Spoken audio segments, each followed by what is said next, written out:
ഒരു വർഷം, ഒരേ ഒരു വർഷം മാത്രമേ ഞാനും നിങ്ങളും ഭാര്യ ഭർത്താവായി ജീവിക്കുകയുള്ളൂ. എൻ്റെ അമ്മയ്ക്ക് മുന്നിൽ എനിക്ക് ജയിക്കണം. നാളെ രാവിലെ വിവാഹം, അതും രജിസ്റ്റർ ഓഫീസിൽ വെച്ച്. പിന്നെ നേരെ ശിവൻ്റെ അമ്പലത്തിൽ പോയി താലികെട്ട്. പിന്നെ ഇതാണ് ഡൈവേഴ്സ് നോട്ടീസ്. ഞാൻ പറഞ്ഞ വാക്കു പാലിക്കും. നിനക്ക് സമ്മതമാണെങ്കിൽ ഇതിൽ സൈൻ ചെയ്യാം. തൻ്റെ മുന്നിലുള്ള ചെറുപ്പക്കാരനോട് അവൾ പറഞ്ഞു. ഒരു നിമിഷം പോലും ചിന്തിക്കാതെ അവൻ ആ പേപ്പർ വാങ്ങി സൈൻ ചെയ്തു. ഇത് Harsha Devayani, the business woman. ദേവയാനിയുടെ ഒരേ ഒരു മകൾ ദേവയാനി. പേരുപോലെ തന്നെ ആളൊരു പെൺപുലിയാണ്. നമ്മുടെ മിസ്റ്റർ മരുമകൻ ഫാമിലിയിലെ കുശപ്പു ചേച്ചിയെപ്പോലെ. എന്നാൽ മകൾ അങ്ങനെ ആയിരുന്നില്ല. പാവങ്ങളോട് സഹതാപവും സഹായവും ചെയ്തു കൊടുക്കുന്ന ഒരു പെണ്ണ്. അവൾക്ക് സഹിക്കാൻ പറ്റാത്തത് അമ്മയുടെ അഹങ്കാരമായിരുന്നു. കാരണമുണ്ടായിരുന്നു അവൾക്ക്. സ്വന്തം അച്ഛനെ അവളിൽ നിന്നും അകറ്റിയ അമ്മയോട് അവൾക്ക് ദേഷ്യമായിരുന്നു. അമ്മയായതുകൊണ്ട് അവൾക്ക് വെറുക്കാൻ സാധിച്ചിരുന്നില്ല. അച്ഛൻ ഒരു സാധാരണ മനുഷ്യനായിരുന്നു. സൂര്യപ്രതാപ് മുറച്ചെറുക്കനായിരുന്നു ദേവയാനിയുടെ. മരിക്കുന്നതിനു മുമ്പ് ദേവയാനിയുടെ അച്ഛനായ ശിവമേനോൻ്റെ ആഗ്രഹപ്രകാരമുള്ള വിവാഹം. അതൊരിക്കലും ദേവയാനിക്ക് ഉൾക്കൊള്ളാൻ സാധിച്ചിരുന്നില്ല. ഇപ്പോഴും ഉൾക്കൊള്ളാനാവില്ല എന്നതാണ് സത്യം. എന്നാൽ അവരുടെ ദാമ്പത്യം ഒരിക്കലും സുഖകരമല്ലായിരുന്നു. ഒരു കുഞ്ഞ് വേണമെന്ന ദേവയാനിയുടെ പിടിവാശി, അതിൽ ഉണ്ടായതാണ് ഹർഷ എന്ന മകൾ. എന്നാൽ മകൾ വന്നതോടെ ദേവയാനി സൂര്യപ്രതാപിനെ തീർത്തും ഉപേക്ഷിച്ചു. കല്യാണം കഴിഞ്ഞ് കുറച്ച് ദിവസം കഴിഞ്ഞ് ദേവയാനിയുടെ അച്ഛൻ മരിച്ചു. അതോടെ ദേവയാനി എന്ന വലിയ ഒരു സാമ്രാജ്യം അവൾ കയ്യിലൊതുക്കി. അതിൻ്റെ അഹങ്കാരമാണ് അവർക്ക്. അമ്മ ചെറുപ്പത്തിലേ മരിച്ച ദേവയാനിക്ക് അച്ഛനായിരുന്നു എല്ലാം. അതുകൊണ്ട് അച്ഛൻ്റെ വാക്കുകളെ ധിക്കരിക്കാൻ അവൾക്കായിരുന്നില്ല. അവസാനമായി അച്ഛൻ പറഞ്ഞത് നമ്മുടെ അടുത്ത തലമുറ വേണമെന്നായിരുന്നു. അതുകൊണ്ടാണ് ഇഷ്ടമില്ലെങ്കിലും സൂര്യയുമായുള്ള ദാമ്പത്യം അവൾ ജീവിച്ചത്. സൂര്യപ്രതാപ്, ഹർഷയുടെ അച്ഛൻ, ശിവമേനോൻ്റെ സഹോദരി വത്സലയുടെയും രാജകുമാറിൻ്റെയും മകൻ. പഠിക്കാൻ പോയ വത്സല ആന്ധ്ര സ്വദേശി രാജ്കുമാറിനെ പ്രണയിച്ച് വിവാഹം ചെയ്തു. എന്നാൽ ഒരുമിച്ച് ജീവിക്കാൻ കഴിഞ്ഞില്ല. രാജ്കുമാറിൻ്റെ കുടുംബം വിവാഹം കഴിഞ്ഞത് അറിഞ്ഞ് അയാളെ വെടിവെച്ചു കൊന്നു. അന്ന് വത്സല ഗർഭിണിയായിരുന്നു. സഹോദരൻ അവളെ കൂട്ടിക്കൊണ്ടുവന്ന് ഒരു വീടെടുത്ത് താമസിപ്പിച്ചു. വൈകാതെ അവൾക്ക് ഒരാൺകുഞ്ഞ് പിറന്നു. അതിനുശേഷമാണ് ശിവൻ വിവാഹം കഴിക്കുന്നതും ദേവയാനി ജനിക്കുന്നതും. 3 വയസ്സ് മൂത്തതാണ് സൂര്യ. സൂര്യ പഠിച്ച് ഇപ്പോൾ ഹൈസ്കൂൾ അധ്യാപകനാണ്. നല്ലൊരു മനുഷ്യൻ, എല്ലാവരുടെയും പ്രിയപ്പെട്ട മാഷ്. വായനയാണ് ഇഷ്ടവിനോദം. നന്നായി എഴുതുന്ന ആൾ. ഒരുപാട് നൊമ്പരങ്ങൾ ഉള്ളിലുള്ള ആളാണല്ലോ എഴുത്തിൻ്റെയും വായനയുടെയും ലോകത്തേക്ക് പോകുന്നത്. പേപ്പർ സൈൻ ചെയ്ത് നേരെ ഹർഷയ്ക്ക് കൈമാറി. മഹി, താൻ ഇപ്പോഴും എൻ്റെ ബെസ്റ്റ് ഫ്രണ്ട് ആയിരിക്കും. എനിക്കറിയാം നിന്റെ മനസ്സ് എന്താണ് പറയുന്നതെന്ന്. പെങ്ങൾ, ഓപ്പറേഷൻ എത്രയും പെട്ടെന്ന് ചെയ്തില്ലെങ്കിൽ പെങ്ങളുടെ ജീവൻ തന്നെ നഷ്ടപ്പെട്ടേക്കാം. എന്തിനും ഞാനുണ്ടാവും മഹി. ഇത് ഹർഷ മഹേഷിന് നൽകുന്ന വാക്കാണ്. ഇത് മഹേഷ്, ഇന്ദ്രജയുടെയും രവിശങ്കറിൻ്റെയും മൂത്ത മകൻ. ഇളയവൾ മേനക. മഹേഷും ഹർഷയും ഒരേ സ്കൂളിലായിരുന്നു പഠിച്ചത്. അച്ഛൻ പഠിപ്പിക്കുന്ന സ്കൂളിൽ തന്നെ പഠിക്കണമെന്ന് ഒരുപാട് വാശി പിടിച്ചു. ഒടുവിൽ സമ്മതിച്ചു. 10 വരെ ഗവൺമെൻറ് സ്കൂളിൽ പഠിച്ചു. +2 ഉന്നത മാർക്ക് ലഭിച്ചത് മഹേഷിനായിരുന്നു. അന്ന് ഹർഷ 9ാം ക്ലാസ്സിലായിരുന്നു. ഹർഷ 10 കഴിഞ്ഞ് ദേവയാനി പ്രൈവറ്റ് സ്കൂളിൽ ചേർത്ത് സയൻസ് എടുപ്പിച്ചു. മഹേഷിനെ പിന്നീട് അവൾ കാണുന്നത് ഒരാഴ്ച മുൻപാണ്. ഹർഷയുടെ ഫ്രണ്ട് മീനാക്ഷിയുടെ അമ്മ ഹോസ്പിറ്റലിലായിരുന്നു. ഹാർട്ട് പ്രോബ്ലം ആയിരുന്നു. ഓപ്പറേഷൻ വേണ്ടിവരും എന്ന് ഡോക്ടർ പറഞ്ഞു. മീനാക്ഷി ഒരു സാധാരണ കുടുംബമായതുകൊണ്ട് ഓപ്പറേഷന് വേണ്ടിയുള്ള വലിയ തുക അവളെ കൊണ്ട് കൂട്ടിയാൽ കൂടില്ലായിരുന്നു. അച്ഛൻ ഓട്ടോ ഡ്രൈവർ ആയിരുന്നു. എല്ലാം വിറ്റിട്ടും അവർക്ക് ഓപ്പറേഷന് വേണ്ടിയുള്ള പൈസ തികഞ്ഞില്ല. ബെസ്റ്റ് ഫ്രണ്ട്സാണ് മീനാക്ഷിയും ഹർഷയും. അവളോട് സഹായം ചോദിക്കാൻ മാത്രം അവൾ പുറകോട്ട് വലിഞ്ഞു. ഒരുപാട് സഹായങ്ങൾ ഹർഷ മീനാക്ഷിക്ക് വേണ്ടി ചെയ്തു കൊടുക്കുന്നുണ്ട്. എന്നാൽ അതൊന്നും അവൾ പറഞ്ഞിട്ടില്ല. ഒന്നും ചെയ്യാനില്ലാത്തതുപോലെ ഹോസ്പിറ്റലിൽ ഇരിക്കുമ്പോഴാണ് ഹർഷ അങ്ങോട്ട് വരുന്നത്. മീനാക്ഷിയുടെ അച്ഛൻ വഴിയിൽ വെച്ച് കണ്ടപ്പോൾ എല്ലാം പറഞ്ഞിരുന്നു മീനാക്ഷിയോട്. അവൾക്ക് ദേഷ്യമാണ് തോന്നിയത്. ബാക്കി തുക ഹർഷ അവിടെ അടച്ചുകൊണ്ടാണ് വന്നത്. ഡി, ഞാൻ ആരാ നിൻ്റെ? അവൾ അവിടെ കണ്ട ഷോക്കിലായിരുന്നു മീനാക്ഷി. നല്ല ദേഷ്യത്തിലായിരുന്നു ഹർഷ. അതിൽ നിന്നും ഹർഷ എല്ലാം അറിഞ്ഞു എന്ന് മീനാക്ഷിക്ക് മനസ്സിലായി. ഡാ, നീ എൻ്റെ ബെസ്റ്റ് ഫ്രണ്ട് അല്ലേ? നീ എന്താ ഇവിടെ? കരഞ്ഞു കരഞ്ഞു മുഖമൊക്കെ ചുവന്ന് തുടുത്ത മീനാക്ഷിയെ കണ്ടപ്പോൾ ഹർഷയ്ക്കും സങ്കടമായി. ഞാൻ എന്തിനും ആയിക്കോട്ടെ. ഇന്നലെ വിളിച്ചപ്പോഴും ഞാൻ ചോദിച്ചതാണ് നിനക്കെന്തെങ്കിലും സഹായം വേണമെന്ന്. അപ്പോൾ നീ പറഞ്ഞു എല്ലാം ശരിയായെന്ന്. നിന്റെ സങ്കടം എനിക്ക് മനസ്സിലായത് കൊണ്ടാണ് ഞാൻ രാവിലെ തന്നെ ഇങ്ങോട്ട് വന്നത്. പുറത്ത് നിന്റെ അച്ഛനെ കണ്ടു. അച്ഛൻ തന്നെ എല്ലാം എന്നോട് പറഞ്ഞു. നിന്റെ അമ്മ എൻ്റെയും അമ്മയല്ലേ? നിന്റെ അമ്മ എനിക്ക് ചോറ് വാരി തന്നിട്ടുണ്ട്. അമ്മയുടെ സ്നേഹം അറിഞ്ഞത് നിന്റെ അമ്മയിൽ നിന്നല്ലേ? എന്നിട്ടും അവളുടെ ഈ ഈഗോ എന്നോട് സഹായം ചോദിക്കാൻ സമ്മതിക്കുന്നില്ല അല്ലേടി? അവൾ ദേഷ്യത്തോടെ പറഞ്ഞു. ഇല്ലടാ, അങ്ങനെയല്ല. ഇപ്പോൾ തന്നെ നീ ഒരുപാട് സഹായം ചെയ്തു തന്നിട്ടുണ്ട്. അതിൻ്റെ കൂടെ ഇനി ഇതും കൂടെ. Sorry D. അതും പറഞ്ഞ് മീനാക്ഷി അവളെ കെട്ടിപ്പിടിച്ചു. പൈസ ഞാൻ അടച്ചിട്ടുണ്ട്. അവിടെ ഓപ്പറേഷന് വേണ്ടിയുള്ള കാര്യങ്ങൾ ചെയ്യാൻ പറഞ്ഞിട്ടുണ്ട്. ഒരുവിധം എല്ലാം ശരിയാക്കി അമ്മയെയും കണ്ട് അവൾ അവിടെ നിന്നും മടങ്ങുമ്പോഴാണ് ഹർഷ ആരെയോ ഇടിക്കുന്നത്. സോറി, കണ്ടില്ലായിരുന്നു. ചിന്നിച്ചിതറിയ കടലാസുകൾ പൊറുക്കിക്കൊടുത്ത് ഹർഷ പറഞ്ഞു. അവൻ്റെ കുഞ്ഞു കണ്ണുകൾ കലങ്ങിയിട്ടുണ്ടായിരുന്നു. സോറി, ഞാനും കണ്ടില്ലായിരുന്നു. അതും പറഞ്ഞ് അവൻ നടന്നു നീങ്ങി. അവൻ പോയ വഴിയെ അവളും പോയി നോക്കി. ഡോക്ടർ, ക്യാഷ് ഞാൻ തരാം. എത്രയും പെട്ടെന്ന് ഓപ്പറേഷൻ നടക്കണം. എൻ്റെ പെങ്ങൾ, അവളെ ഉള്ളൂ ഡോക്ടർ, എനിക്ക് രക്ഷിക്കണം. അവൻ കരഞ്ഞുപോയി. സോറി മഹേഷ്, ഞാൻ പറഞ്ഞതാണ് എനിക്കൊന്നും ചെയ്യാൻ കഴിയില്ലെന്ന്. എൻ്റെ ഫീസ് അതിലിളവ് തരണേ എനിക്ക് കഴിയുള്ളൂ. ബാക്കി ഹോസ്പിറ്റലിൽ ബില്ലാണ്. അതെനിക്ക് ഒന്നും ചെയ്തു തരാൻ പറ്റില്ല. ഒന്നും ചെയ്യാൻ കഴിയില്ലെന്നു പോലെ അവൻ അവിടെ ഇരുന്നു. അവളുടെ കണ്ണുകളും നിറഞ്ഞു. എന്തിനെന്നറിയാതെ ഒരു വിങ്ങൽ. ഇനി നായകൻ്റെ ഭാഗത്തു നിന്നും നമുക്ക് കഥ കേൾക്കാം. ഞാൻ മഹേഷ്, ഇന്ദ്രജയുടെയും രവികുമാറിൻ്റെയും മൂത്ത മകൻ. ഇളയവൾ മേനക. അനിയത്തിയാണ് മഹേഷിൻ്റെ ലോകം. അമ്മയും അച്ഛനും അനിയത്തിയും കൂടെ ഗുരുവായൂർ തൊഴാൻ പോയതാണ്. അച്ഛനും അമ്മയും തിരികെ വന്നത് വെള്ള പുതച്ചാണ്. അതിൽ അനിയത്തിയുടെ കാലുകളുടെ ചലനം നഷ്ടപ്പെട്ടു. അതുകൂടാതെ അവൾക്ക് ഹാർട്ട് പ്രോബ്ലം ഉണ്ട്. ഇപ്പോൾ 10ാം ക്ലാസ്സിലാണ് അവൾ പഠിക്കുന്നത്. മഹേഷ് ഇപ്പോൾ ട്യൂഷൻ എടുത്തും പറ്റുന്ന പണിയൊക്കെ എടുത്തും ജീവിതം മുന്നോട്ട് കൊണ്ടുപോകുന്നു. പക്ഷേ ഹാർട്ട് ഓപ്പറേഷൻ പെട്ടെന്ന് ചെയ്യണമെന്ന് പറഞ്ഞ് ഹോസ്പിറ്റലിൽ അഡ്മിറ്റ് ചെയ്യുകയായിരുന്നു. എന്നാൽ അതിനുള്ള പണം കുറച്ച് മാത്രമേ അവന് കിട്ടിയിട്ടുള്ളൂ. വാടക വീട്ടിലാണ് അവർ താമസിക്കുന്നത്. അച്ഛനും അമ്മയും ഉള്ളപ്പോൾ ഒരു കൊച്ചു വീടെങ്കിലും ഉണ്ടായിരുന്നു. എന്നാൽ മരണശേഷം അച്ഛൻ വാങ്ങിയ കടം തീർക്കാൻ ആ വീട് അവർക്ക് വിൽക്കേണ്ടി വന്നു. അച്ഛൻ്റെയും അമ്മയുടെയും ആക്സിഡൻറ്റ് നടക്കുമ്പോൾ മഹേഷിന് 19 വയസ്സ്. ഡിഗ്രി കംപ്ലീറ്റ് ആയിട്ടുണ്ടായിരുന്നില്ല. എന്നിട്ടും കഷ്ടപ്പെട്ടു പഠിച്ചു. ജോലി ചെയ്ത് അനിയത്തിയെ നോക്കി. അവളുടെ പഠിത്തമെല്ലാം അവൻ ഏറ്റെടുത്തു.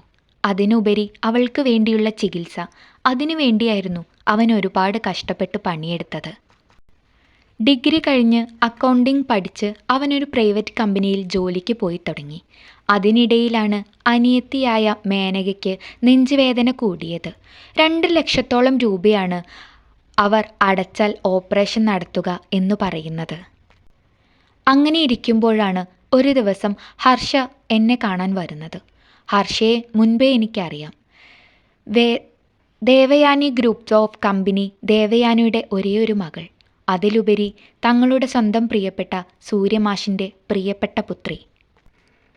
അവൾ തന്നെ കാണാൻ വന്ന ദിവസം എൻ്റെ നേരെ 2 ലക്ഷത്തിൻ്റെ ചെക്ക് തന്നു പറഞ്ഞു. ഇത് 2 ലക്ഷമുണ്ട്. ഇത് മഹേഷിന് ആവശ്യമാണെന്ന് എനിക്കറിയാം. സഹോദരിയുടെ ജീവൻ രക്ഷിച്ചോളൂ. എന്നാൽ എനിക്ക് വേണ്ടി ചെറിയൊരു ഉപകാരം മഹേഷ് ചെയ്യണം. അതിനു പറ്റുമെങ്കിൽ ഈ ചെക്ക് മഹേഷിന് കൊണ്ടുപോവാം. ഹർഷ, എന്തൊക്കെയാ ഈ പറയുന്നത്? എനിക്ക് ഒന്നും മനസ്സിലാവുന്നില്ല. ശരിയാണ്, എനിക്കിത് ആവശ്യമുണ്ട്. പക്ഷേ എന്തോ പോലെ. ശരി, ഞാൻ എന്താ ചെയ്യേണ്ടത്? മഹേഷ് ചോദിച്ചു. മറ്റന്നാൾ നമ്മുടെ കല്യാണം. സമ്മതാണോ?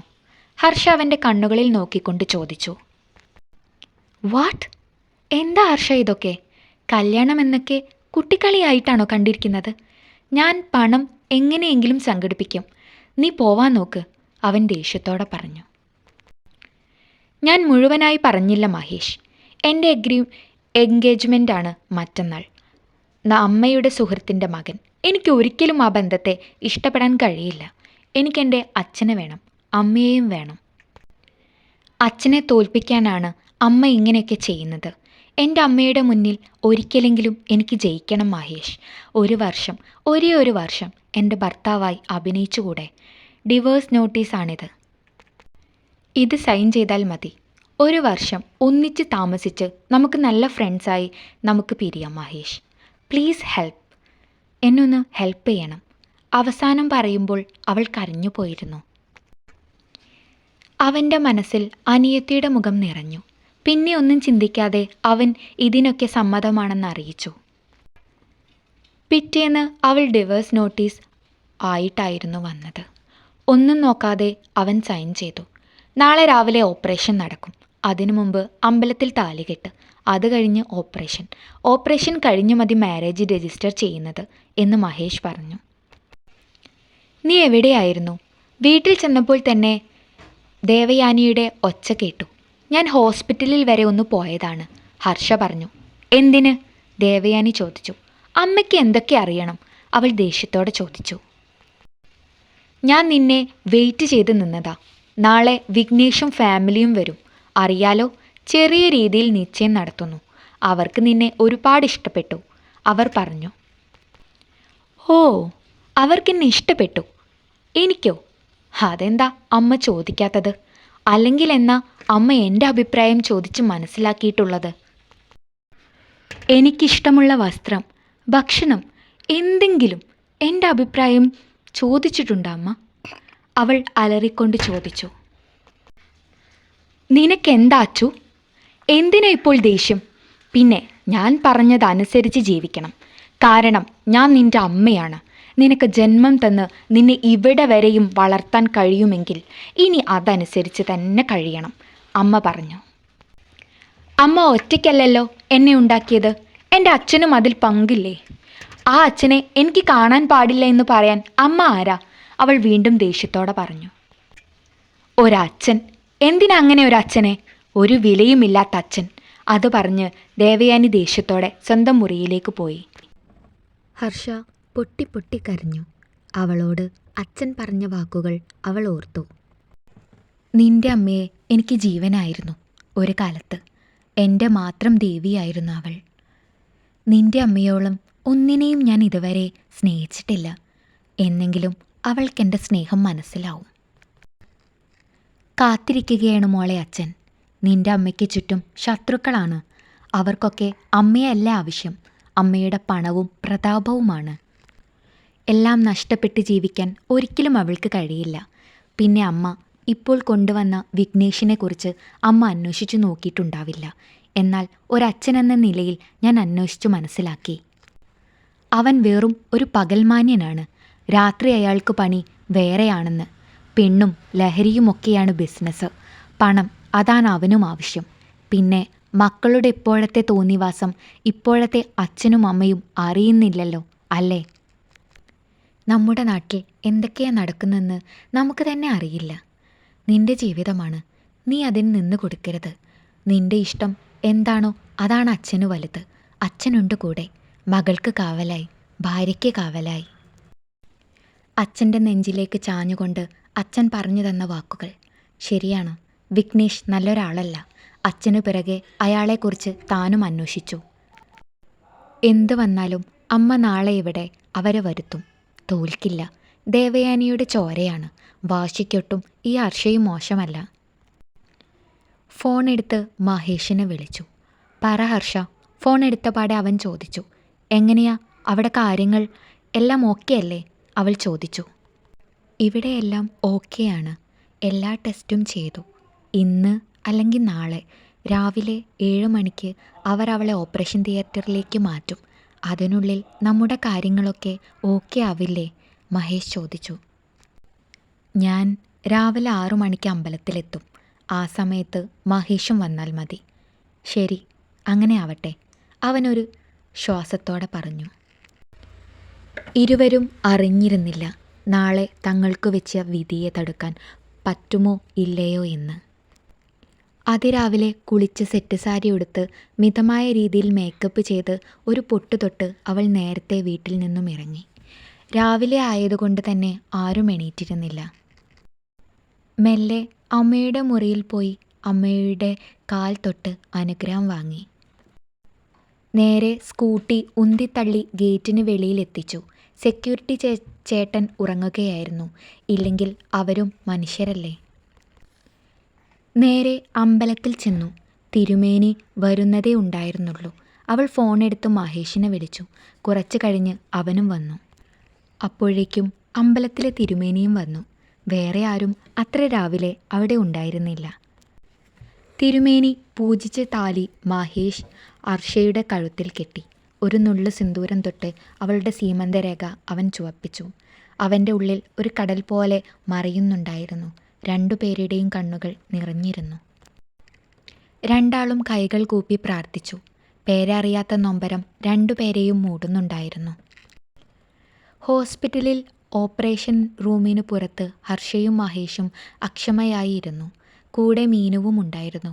മീനുവിൻ്റെ അമ്മയുടെ ഓപ്പറേഷൻ നല്ല രീതിയിൽ കഴിഞ്ഞു. വീട്ടിൽ പോവാൻ ഇനിയും ദിവസങ്ങളുണ്ട്.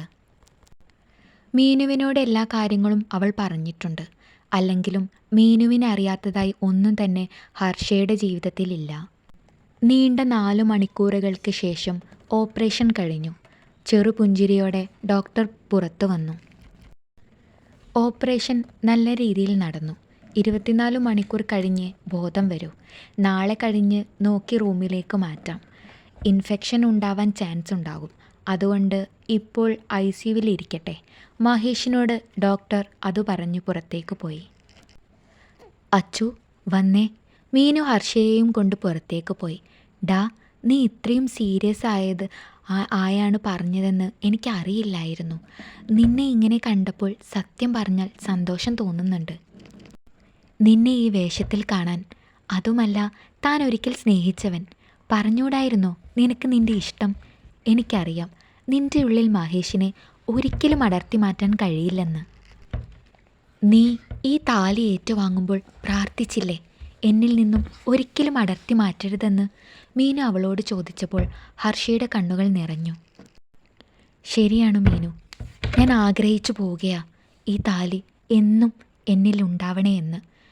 ഞാൻ സ്നേഹിച്ചിരുന്നു എൻ്റെ മഹിയെ. ഇതു പക്ഷേ ഞാൻ പണത്തിന് വേണ്ടിയാണ് അവന് മുതലെടുത്തത്. 1 വർഷം, അത് മതി മീനു എനിക്ക്. ആ 1 വർഷം ഞാൻ മഹിയോടൊപ്പം സന്തോഷത്തോടെ ജീവിച്ചോളാം. ഫോൺ റിങ് ചെയ്യുന്നത് കേട്ട് ഹർഷൻ നെട്ടി. അമ്മയായിരിക്കും. ഹർഷ ഫോൺ എടുക്കാതെ തന്നെ പറഞ്ഞു. വീണ്ടും വീണ്ടും ഫോൺ റിങ് ചെയ്തു. അവൾ ഫോൺ എടുത്തു. അമ്മ, ഞാൻ ഫ്രണ്ടിൻ്റെ കൂടെയാണ്. കുറച്ച് കഴിഞ്ഞ് അങ്ങോട്ട് തന്നെ വരും. അമ്മ എന്തെങ്കിലും പറയാൻ വരുന്നതിന് മുമ്പ് തന്നെ അവൾ അതും പറഞ്ഞ് ഫോൺ കട്ട് ചെയ്തു. എന്താടാ? മീനു അവളുടെ മുഖം വാടിയതുകൊണ്ട് ചോദിച്ചു. എങ്ങനെയാണ് അമ്മയോട് ഇതൊക്കെ പറയുന്നത് എന്നറിയില്ല. അല്ല, രജിസ്റ്റർ ഓഫീസിൽ പോവേണ്ടേ? ഞാനും വരാം. സാക്ഷി ഒപ്പിടേണ്ടേ? പോണം മീനു, വാ, മഹേയും കൂട്ടി പോവാം. അവൻ്റെ സൈഡിൽ നിന്നും ആരായിരിക്കും ഒപ്പിടാൻ വരുന്നത്? ഞാനും അത് വിട്ടുപോയിരുന്നു, ഹർഷ പറഞ്ഞു. വാ, നമുക്ക് ചോദിച്ചു നോക്കാം. മീനുവും ഹർഷയും മഹേഷിൻ്റെ അടുത്തേക്ക് പോയി. മഹി, ഹർഷ വിളിച്ചു. ആ. അവൻ്റെ നിറഞ്ഞ കണ്ണുകൾ കണ്ട് ഹർഷയുടെ ഉള്ളം പിടഞ്ഞു. എന്താ മഹി? മേനകയ്ക്ക് എന്തെങ്കിലും? ഹർഷ ചോദിച്ചു. ഹേയ്, അതിനൊന്നല്ല ഞാൻ കരഞ്ഞ്. എല്ലാം ശരിയായി വരുന്നുണ്ട്. ഇത് സന്തോഷം കൊണ്ടാണ്. നമുക്കെന്നാൽ പോയാലോ അല്ലേ? എൻ്റെ ഫ്രണ്ടിനോട് വരാൻ പറഞ്ഞിട്ടുണ്ട്. അവൻ നേരെ അവിടെ എത്താൻ പറഞ്ഞിട്ടുണ്ട്. ഇപ്പോൾ തന്നെ 10 മണി കഴിഞ്ഞു. നമുക്ക് ഭക്ഷണം കഴിച്ച് കഴിഞ്ഞ് പോവാല്ലേ? മീനുവും ഉണ്ടല്ലോ, മഹേഷ് ചോദിച്ചു. ആ, അങ്ങനെ ചെയ്യാം. വാ മീനു. ഹർഷ അവളെയും കൊണ്ട് നടന്നു. ബ്രേക്ക്ഫാസ്റ്റ് കഴിച്ച് 3 പേരും വിവാഹം രജിസ്റ്റർ ചെയ്യാൻ പോയി. മഹി വിളിച്ചു പറഞ്ഞതനുസരിച്ച് മഹിയുടെ ഫ്രണ്ട് വിനോദ് അവിടെ ഉണ്ടായിരുന്നു. വിനോദിനെ കണ്ട മീനുവിൻ്റെ മുഖം ഇരുണ്ടു. വിനു ഒരു കള്ളച്ചിരിയോടെ അവളെ നോക്കി. ഒരു ലോഡ് പുച്ഛം അവൾ അവന് തിരികെ നൽകി. വിനു ആയിരുന്നോ? ഹർഷ ചോദിച്ചു. അതേല്ലോ, ഞങ്ങൾ ഇപ്പോഴും ബെസ്റ്റ് ഫ്രണ്ട്സാണ്. ഹർഷയ്ക്കും മീനൂട്ടിക്കും സുഖല്ലേ? വിനു ചോദിച്ചു. ഹാ, സുഖം വിനു. വാ, എനിക്ക് പെട്ടെന്ന് വീട്ടിൽ പോകണം. ഇവിടെ ഇങ്ങനെ നിൽക്കുന്നതും ശരിയല്ല. ആരെങ്കിലും കണ്ട അമ്മയോട് പറയും, ഹർഷ പറഞ്ഞു. ഞാൻ എല്ലാം പറഞ്ഞ് ശരിയാക്കിയിട്ടുണ്ട്. നിങ്ങൾ ചെന്ന് ഒപ്പിട്ടാൽ മാത്രം മതി, വിനു പറഞ്ഞു. താങ്ക്സ് വിനു, ഹർഷ ചിരിയോടെ അവനെ നോക്കിക്കൊണ്ട് പറഞ്ഞു. താങ്ക്സ് ഒന്നും വേണ്ട, തിരിച്ചെന്തെങ്കിലും സഹായം ചെയ്തു തന്നാൽ മതി. മീനുവിനെ നോക്കിയാണ് അവനത് പറഞ്ഞത്. മതിടാ, വാ. മഹി എല്ലാവരെയും കൂട്ടി ഉള്ളിലേക്ക് നടന്നു. പിന്നെ എല്ലാവരും ചെന്നു. ആദ്യം മഹിയും ഹർഷയും, പിന്നെ മീനുവും വിനുവും ഒപ്പിട്ടു. 2 പേരും ലീഗലി ഒന്നിച്ചു. വീട്ടിലേക്ക് നടക്കുമ്പോൾ ഹർഷയുടെ കാലുകൾക്ക് ശക്തി പോരാത്തതുപോലെ അവൾക്ക് തോന്നി. അമ്മയ്ക്ക് തന്നേക്കാൾ വലുത് അവരുടെ അഭിമാനമാണ്. ഹാളിലേക്ക് ചെന്നപ്പോഴേ കേട്ടു അവരുടെ സംസാരം. വിഘ്നേഷും ഫാമിലിയും വന്നിട്ടുണ്ടെന്ന് അവൾക്ക് മനസ്സിലായി. അവൾ വന്നതറിഞ്ഞ് എല്ലാവരും തിരിഞ്ഞു നോക്കി. ദേവയാനിയുടെ കണ്ണുകളിൽ ദേഷ്യം നിറഞ്ഞു. സെറ്റ് സാരി, കഴുത്തിൽ താലിമാലയും സിന്ദൂരവും അണിഞ്ഞു നിൽക്കുന്നവളെ കണ്ട് അവർ കലി കയറി നിൽക്കുകയാണ്. ഹർഷ! അതൊരലർച്ചയായിരുന്നു. പാഞ്ഞട് അടുത്തിരുന്നു ദേവയാനി അവളുടെ അടുത്തേക്ക്. ഹർഷയുടെ കവിളിലേക്ക് അവർ ആഞ്ഞടിച്ചു. എന്താടി ഇതൊക്കെ? സത്യമാണോ അതോ നാടകോ? നിന്റെ അച്ഛനായിരിക്കും അല്ലേ ഈ നാടകത്തിനു പിറകിൽ? ദേഷ്യത്തോടെ ദേവയാനി ചോദിച്ചു. അപ്പോഴേക്കും വിഘ്നേഷിൻ്റെ കണ്ണുകൾ ഹർഷയുടെ ശരീരത്തിലായിരുന്നു. ഹർഷ അത് കൃത്യമായി കാണുകയും ചെയ്തു. സത്യമാണ്, എൻ്റെ കല്യാണം കഴിഞ്ഞു. എനിക്കിഷ്ടപ്പെട്ട ആളെ ഞാൻ വിവാഹം ചെയ്തു. അല്ലാതെ അമ്മയെയും പെങ്ങളെയും തിരിച്ചറിയാൻ കഴിവില്ലാത്തവനല്ല എൻ്റെ കഴുത്തിൽ താലി കെട്ടിയത്. അവളത് വിഘ്നേഷിനെ നോക്കിയാണ് പറഞ്ഞത്. നിൻ്റെ ഇഷ്ടം? അപ്പോൾ ഞാനോ? എൻ്റെ ഇഷ്ടമോ? ഇവരുടെ മുന്നിൽ എന്നെ നീ കോമാളിയാക്കിയില്ലേ? നിനക്ക് ഇത്രയും ധൈര്യം എവിടെ നിന്ന് കിട്ടി? അല്ലെങ്കിൽ തൊന്തയുടെ ഗുണം കാണാതിരിക്കില്ലല്ലോ നിനക്ക്. ദേവയാനിക്ക് ദേഷ്യവും പുച്ഛവും അവളോട് തോന്നി. അമ്മ എന്തറിഞ്ഞിട്ടാണ് അച്ഛനെ പറയുന്നത്? അതെ, എനിക്ക് അച്ഛൻ്റെ സ്വഭാവമാണ്. അതുകൊണ്ട് മനുഷ്യരെ മനസ്സിലാക്കാനും എങ്ങനെയാണെന്നും അറിയാം. അതറിയാത്തത് അമ്മയ്ക്കാണ്. എല്ലാവരെയും കണ്ണടച്ചു വിശ്വസിക്കും. നിങ്ങളീ പറയുന്ന ചെക്കനെ അന്വേഷിച്ചു നോക്കിയിരുന്നോ? ഹർഷ അമ്മയോട് ചൂടായിക്കൊണ്ട് പറഞ്ഞു. എൻ്റെ മോനെ പറ്റി എന്തറിയാൻ? അതുവരെ മിണ്ടാതിരുന്ന വിഘ്നേഷിൻ്റെ അമ്മ രംഗത്തെത്തി. അല്ലെങ്കിലും അമ്മമാർക്ക് മക്കൾ തെറ്റ് ചെയ്താലും തെറ്റല്ലല്ലോ. എൻ്റെ മോനെ പോലെ ഇത്രയും നല്ല സ്വഭാവം ആർക്കാണുള്ളത്? ആ അമ്മ തള്ളിക്കയറിക്കൊണ്ട് പറയാൻ തുടങ്ങി. എന്നിട്ടാണോ വന്നപ്പോൾ തൊട്ട് എന്നെയും എൻ്റെ അമ്മയെയും ഒഴിഞ്ഞു നോക്കുന്നത്? ചി, നല്ല സ്വഭാവം പോലും. പുറത്തു പോയി അന്വേഷിച്ചു നോക്ക്. കൂട്ടുകാർക്കിടയിൽ ഇയാളുടെ തനി സ്വഭാവം അറിയാം. ഇല്ലെങ്കിൽ വേണ്ട, ഞാൻ തന്നെ കാണിച്ചു തരാം. ഹർഷ ഫോണെടുത്ത് അവൻ്റെ തോന്നിവാസം വീഡിയോ ആയി കാണിച്ചു കൊടുത്തു. അത് കണ്ട് വിഘ്നേഷിൻ്റെ അമ്മ മെല്ലെ വായ അടിച്ചു. മകനെ ദേഷ്യത്തോടെ നോക്കി. അമ്മ, എത്ര വലിയ ആളായാലും പറ്റിക്കാൻ എളുപ്പമാണ്, ഹർഷ അമ്മയോട് പറഞ്ഞു. ഇപ്പോൾ ഇറങ്ങണം എൻ്റെ വീട്ടിൽ നിന്നും, ദേവയാനി ദേഷ്യത്തോടെ പറഞ്ഞു. അവളുടെ ദേഷ്യം അറിയാവുന്നതുകൊണ്ട് പെട്ടെന്നവർ പുറത്തേക്ക് പോയി. ഇതൊക്കെ കാണിച്ചെന്ന് വെച്ച് നിന്റെ വിവാഹം ഞാൻ അംഗീകരിച്ചു തരുമെന്ന് കരുതണ്ട. എൻ്റെ ഇഷ്ടത്തിന് ജീവിക്കാൻ കഴിഞ്ഞില്ലെങ്കിൽ ഈ വീട്ടിൽ നിൽക്കണമെന്നില്ല. ഇറങ്ങിക്കോളണം ഈ വീട്ടിൽ നിന്നും. തന്നെ എനിക്ക് ഇങ്ങനെയൊരു മകളില്ല, ദേവയാനി ദേഷ്യത്തോടെ പറഞ്ഞു. അല്ലെങ്കിലും അമ്മയുടെ കൂടെ ഞാൻ നിൽക്കില്ല. അച്ഛനടുത്തേക്ക് പോവുകയാണ്, എൻ്റെ ഇഷ്ടങ്ങൾ എന്നും മനസ്സിലാക്കിയിരുന്നത് അച്ഛനാണ്. അത് അമ്മയ്ക്ക് എന്തെങ്കിലും മനസ്സിലാവും. അതു പറഞ്ഞ് അകത്തേക്ക് പോയി അവളുടെ സർട്ടിഫിക്കറ്റും മറ്റും എടുത്തുകൊണ്ട് വന്നു. നോക്കിക്കോ അച്ചു, ഇതൊക്കെ എവിടെ ചെന്ന് അവസാനിക്കുമെന്ന്. അമ്മയെയാണ് നീ ധിക്കരിക്കുന്നതെന്ന് ഓർക്കണം, ദേവയാനി വീണ്ടും പറഞ്ഞു. കഴിഞ്ഞോ ശപിക്കുന്നത്? എന്നാൽ എനിക്ക് പോവാമായിരുന്നു. ഇതേ ദേവയാനിയുടെ മകളാണ് ഞാനും. എനിക്കുമുണ്ട് വാശിയും ദേഷ്യവുമൊക്കെ. അതു പറഞ്ഞ് അവൾ സ്കൂട്ടി എടുത്ത് അച്ഛൻ്റെ വീട്ടിലേക്ക് പോയി. അച്ഛൻ ഇപ്പോഴും ഒറ്റയ്ക്കാണ് താമസം.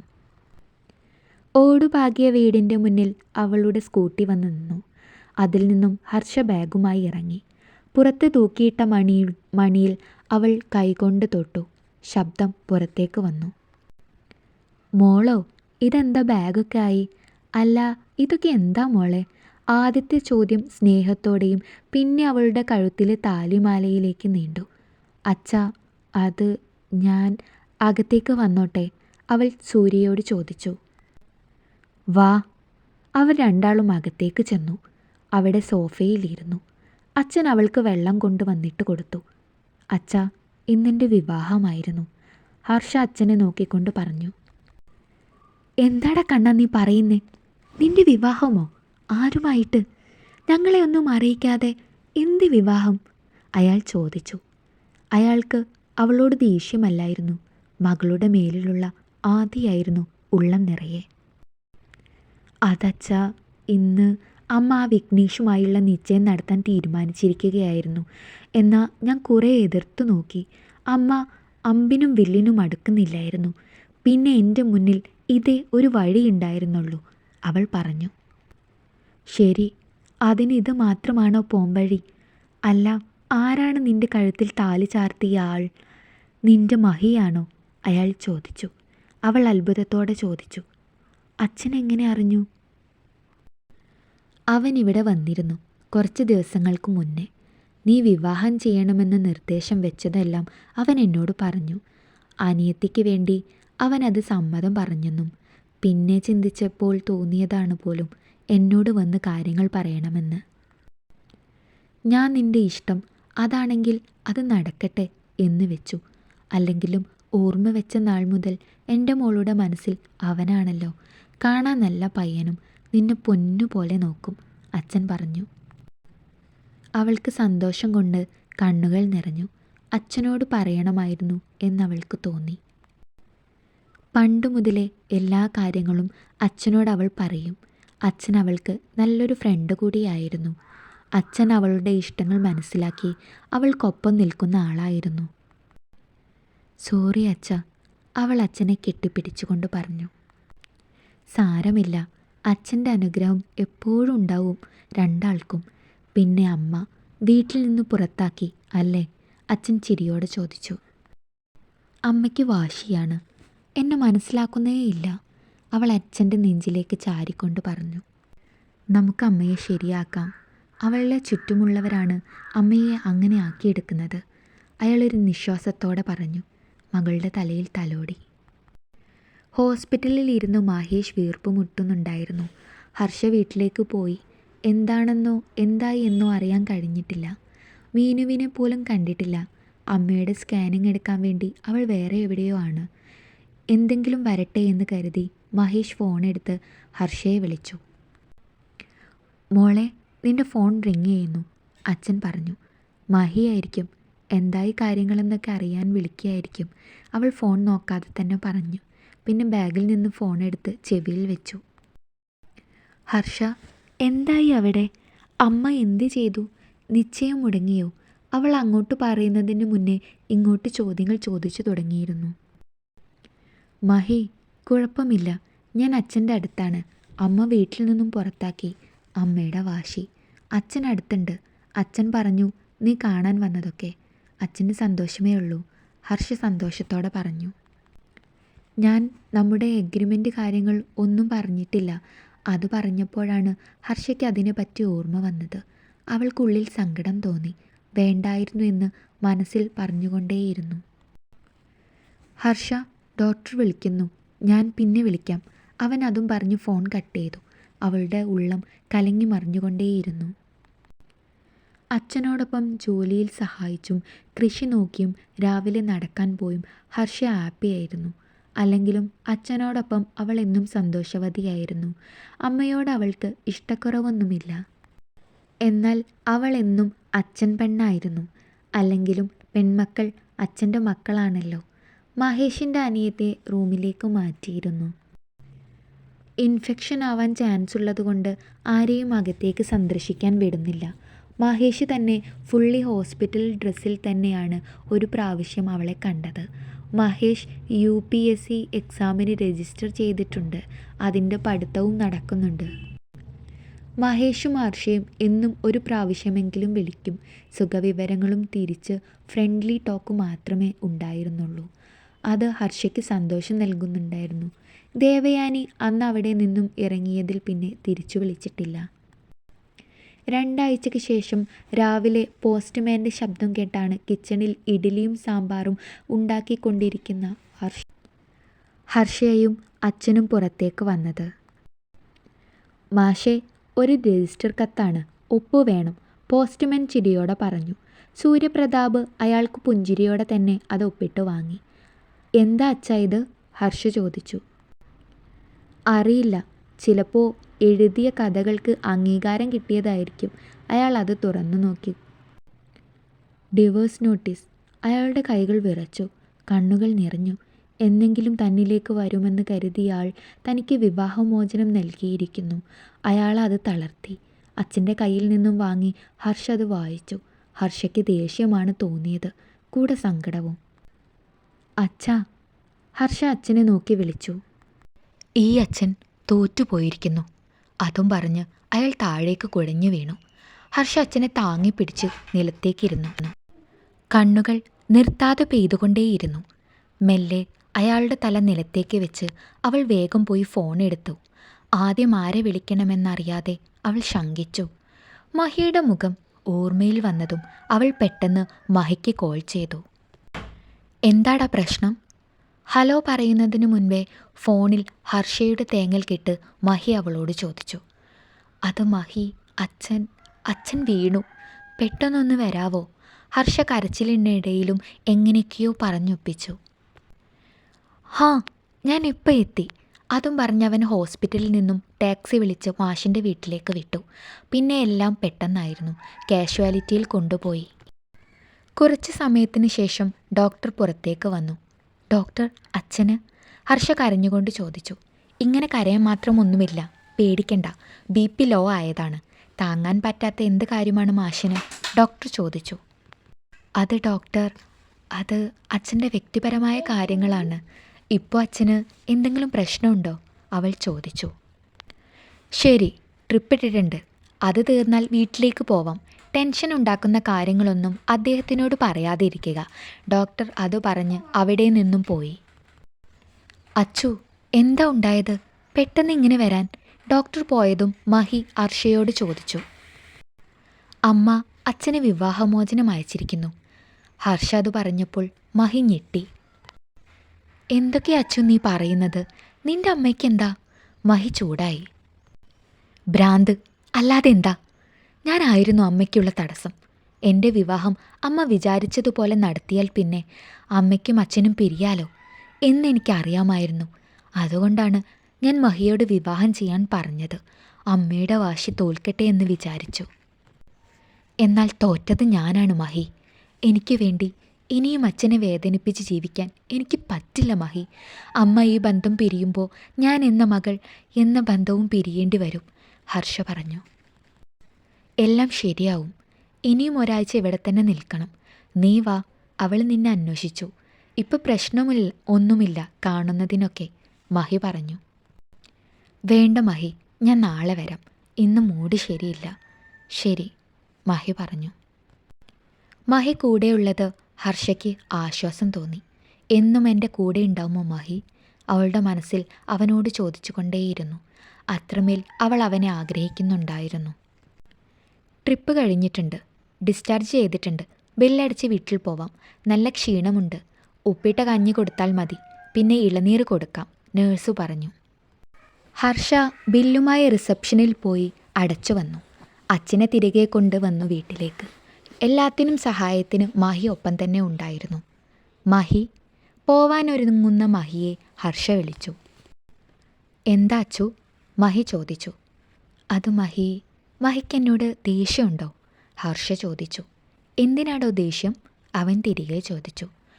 മഹിയെ ഞാൻ വിലക്ക് വാങ്ങിയതാണ് എന്ന് തോന്നുന്നുണ്ടോ? അവൾ കണ്ണുകൾ നിറച്ചുകൊണ്ട് ചോദിച്ചു. അച്ചു, നിനക്ക് ഓർമ്മയുണ്ടോ എന്നറിയില്ല, കുറച്ച് പഴയ കഥയാണ്, ഒരു 15 വയസ്സുകാരൻ്റെ കഥ. നമ്മൾ പഠിച്ച സ്കൂളിൽ ഒരു മൂവാണ്ടൻ മാവ് ഉണ്ടായിരുന്നു. സ്കൂൾ അടയ്ക്കാറാവുമ്പോൾ അതിൽ നിറയെ മാമ്പഴം പൂക്കാറുണ്ട്. പക്ഷെ കുട്ടികൾ കല്ലെറിയാൻ പാടില്ല എന്ന് ടീച്ചേഴ്സ് തീർത്തു പറഞ്ഞിരുന്നു. ഒരു ദിവസം രാവിലെ ആരുമില്ലെന്ന് ഉറപ്പുവരുത്തി 10ാം ക്ലാസ്സിലെ 3-4 മാവിലേക്ക് കല്ലെറിയാൻ തീരുമാനിച്ചു. ആദ്യത്തെ കല്ലെറിഞ്ഞു. എന്നാൽ അത് മാവിലേക്കല്ലായിരുന്നു കൊണ്ടത്. സ്റ്റെപ്പിലൂടെ വരുന്ന 6ാം ക്ലാസ്സിലെ ഒരു കൊച്ചു സുന്ദരിക്കായിരുന്നു. തലയിൽ നിന്നും ഒഴുകുന്ന ചോര അതൊക്കെ കണ്ട് ആൺകുട്ടികൾ 4 പാടും ഓടി. കൂട്ടുകാരിൽ ആരോ പറഞ്ഞു അത് സൂര്യമാഷിൻ്റെ മോളാണെന്ന്. ആരാണെന്നറിയാത്തത് കൊണ്ട് ആൺകുട്ടികൾക്ക് ശിക്ഷയൊന്നും കിട്ടിയില്ല. അതിലൊരാൺകുട്ടി പിന്നീടുള്ള ദിവസം അവളെ കാണാനായി ശ്രമിച്ചു. പക്ഷേ കുറച്ച് ദിവസം ആ പെൺകുട്ടി ക്ലാസ്സിൽ വന്നില്ല. കുറ്റബോധം കൊണ്ട് ആ ആൺകുട്ടിയുടെ ഉറക്കം നഷ്ടപ്പെട്ടു. മാപ്പ് പറയണമെന്ന് ഉറപ്പിച്ചിരുന്നു. കുറച്ച് ദിവസം കഴിഞ്ഞ് ആ കുട്ടി വന്നു. തലയിൽ കുറച്ച് മുടി മുറിച്ചു മാറ്റി സ്റ്റിച്ചിട്ടിട്ടുണ്ടായിരുന്നു. സ്റ്റിച്ചെടുത്തുവെങ്കിലും മുടി പോയത് നന്നായി കാണാം, കൂടെ മുറിവും. അങ്ങനെ ആ കുട്ടിയോട് മാപ്പ് പറഞ്ഞു. അപ്പോൾ ആ പെൺകുട്ടി പറഞ്ഞു, സാരല്ല, കാണാതെ അല്ലെന്ന്. എന്തോ ആ വലിയ ഉണ്ടക്കണ്ണുകൾ അന്നു മുതൽ എൻ്റെ മനസ്സിൽ തെളിഞ്ഞു ശോഭയോടെ. പിന്നീട് ആ കുട്ടിയെ കാണുമ്പോഴൊക്കെ ഒരു ചിരി സമ്മാനിക്കും. അവൾ തിരിച്ചും. +2 എത്തിയപ്പോഴും തന്നെ കാണുമ്പോഴുള്ള ഉണ്ടക്കണ്ണുകൾ വിടരുന്നത് ഞാൻ കാണാറുണ്ടായിരുന്നു. അന്നേ ഈ 17 വയസ്സുകാരൻ്റെ ഉള്ളിൽ ഈ ഉണ്ടക്കണ്ണിയോട് ഒരുപാട് ഇഷ്ടം വേരുറച്ചിരുന്നു. പിന്നെ അച്ഛൻ്റെയും അമ്മയുടെയും മരണം, അതൊക്കെ ആ മോഹം എങ്ങോ കൊണ്ട് കളഞ്ഞു എന്ന് വേണം പറയാൻ. പിന്നെ നീ ചോദിച്ചില്ലേ വില കൊടുത്ത് വാങ്ങിയതല്ലേ എന്ന്. നീ ആദ്യം വന്നപ്പോൾ ഞാനും അങ്ങനെയാണ് വിചാരിച്ചത്. എന്നാൽ നമ്മുടെ വിവാഹം കഴിഞ്ഞ ദിവസം നീ മീനുവിനോട് പറഞ്ഞതൊക്കെ ഞാൻ കേട്ടിരുന്നു.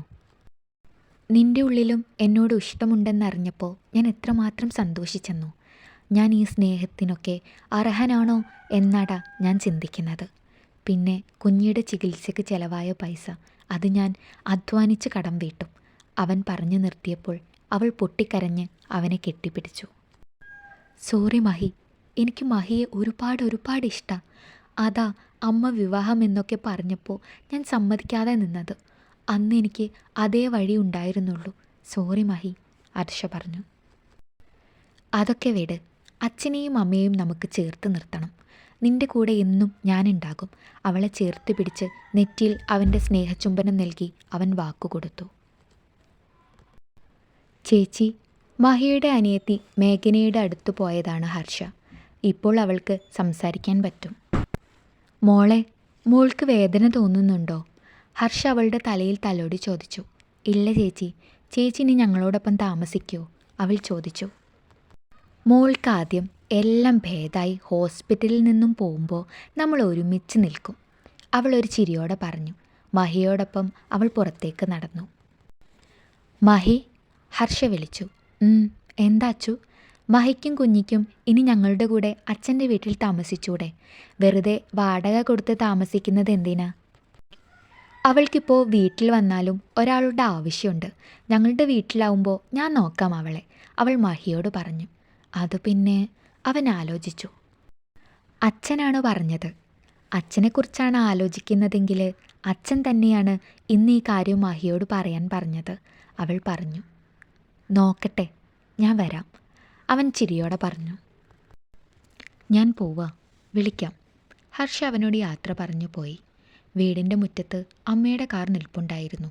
അമ്മ കാറിൽ ചാരി നിൽക്കുന്നുണ്ട്. അമ്മയെ കാണുന്തോറും അവൾക്ക് ദേഷ്യം തോന്നി. എന്തിനാ വന്നത്? അകത്ത് കിടക്കുന്നയാൾ മരിച്ചോ എന്നറിയാനാണോ? അവൾ അമ്മയോട് ദേഷ്യപ്പെട്ടു. അയാൾ മരിച്ചാലും ജീവിച്ചാലും എനിക്കെന്താ? എനിക്കയാൾ ആരുമല്ല. നീ ഇപ്പോൾ എൻ്റെ കൂടെ വരണം. എൻ്റെ വക്കീൽ പറയുന്ന കാര്യങ്ങൾ നീ കോടതിയിൽ പറയണം.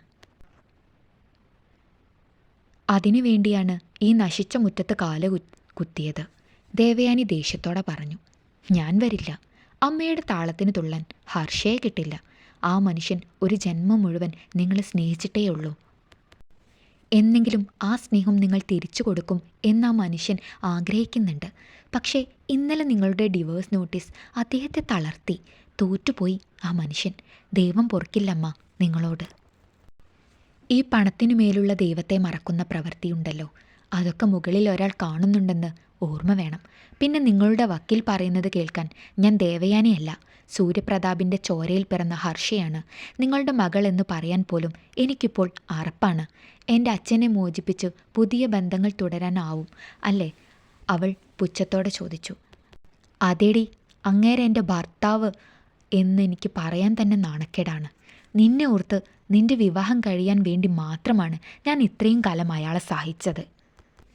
നിനക്കറിയാലോ, ഒരിക്കൽ പോലും നിന്റെ അച്ഛൻ എന്ന് പറയുന്ന ആളെ ഞാൻ സ്നേഹിച്ചിട്ടില്ല. അന്നും ഇന്നും എൻ്റെ മനസ്സിൽ അങ്ങേരെൻ്റെ സഹോദരനായിരുന്നു. ആ ഒരു കണ്ണിലൂടെ അല്ലാതെ ഞാൻ അയാളെ കണ്ടിട്ടില്ല. എൻ്റെ വിവാഹം അയാളുമായി തീരുമാനിച്ചു. അപ്പോഴും ഞാൻ എതിർത്തു. എൻ്റെ അച്ഛൻ അയാളുടെ വാശിയും തീരുമാനവും എൻ്റെ ജീവിതവും ഇങ്ങനെയായി. പിന്നെ അയാൾക്ക് പേരക്കുട്ടി വേണമെന്ന്, അത് കൊടുത്തു. കാണാനില്ലായിരുന്നു, ഒരിക്കലും അംഗീകരിക്കില്ല. പിന്നെ അയാൾക്കെന്നെ ഇഷ്ടമാണ് എന്ന് പറഞ്ഞത് അയാൾക്കും എന്നെ ഇഷ്ടമല്ല. അയാൾക്കൊരു പ്രണയമുണ്ടായിരുന്നു, എന്നോട് പറഞ്ഞതുമാണ്.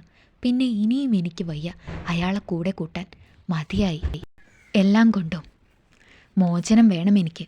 ഞാൻ ആഗ്രഹിച്ചത് എന്താണെന്നറിയോ? ഒറ്റയ്ക്ക്, ആരുടെയും ഒരു കടപ്പാടുമില്ലാതെ, കുടുംബമില്ലാതെ ഫ്രീ ആയി പറന്ന് നടക്കാൻ. അത് മതി. കുടുംബം അതൊരു ബാധ്യതയാണ്. ഭർത്താവ്, മക്കൾ എന്നൊക്കെയുള്ളത് സെൻറ്റിമെൻറ്റ്സ് മാത്രമാണ്. നീ നിൻ്റെ വഴിക്ക് പോയി അയാളോട് നേരെ നീ പറയണം എനിക്ക് ഡിവോഴ്സ് തരാൻ, ദേവയാനി പറഞ്ഞു. ഇല്ലമ്മ, നിങ്ങൾക്ക് ഞാൻ മനസ്സിലാക്കി തരും സ്നേഹം എന്താണെന്നും കുടുംബബന്ധം എന്താണെന്നും. ഒരിക്കൽ നിങ്ങൾക്ക് അച്ഛനിൽ നിന്നും വിവാഹമോചനം ലഭിക്കില്ല. ഇത് ഈ മകളുടെ വാക്കാണ്, അവളും പറഞ്ഞു. ഇനി എന്ത് ചെയ്യും മഹി? മറ്റന്നാളാണ് കോടതി പറഞ്ഞ സമയം. അമ്മ വന്നതും പറഞ്ഞതൊക്കെ അവൾ മഹിയോട് പറയുകയാണ്. അപ്പോൾ തന്നെ ഫോൺ വിളിച്ചു. നീ ഒന്നും ചെയ്യണ്ട, കോടതിയിൽ നമുക്ക് ഒന്നിച്ചു പോവാം, മഹി പറഞ്ഞു. മോളെ, അച്ഛൻ വിളിച്ചു. എന്താ അച്ഛാ? അച്ഛൻ്റെ കണ്ണുകൾ നിറഞ്ഞിരുന്നു. അച്ഛൻ അമ്മ പറയുന്നതൊക്കെ കേട്ടെന്നു മനസ്സിലായി. അത് അമ്മ പറയുന്നത് മോള് കേൾക്കണം. അമ്മയെ വെറുതെ ദേഷ്യം പിടിപ്പിക്കണ്ട.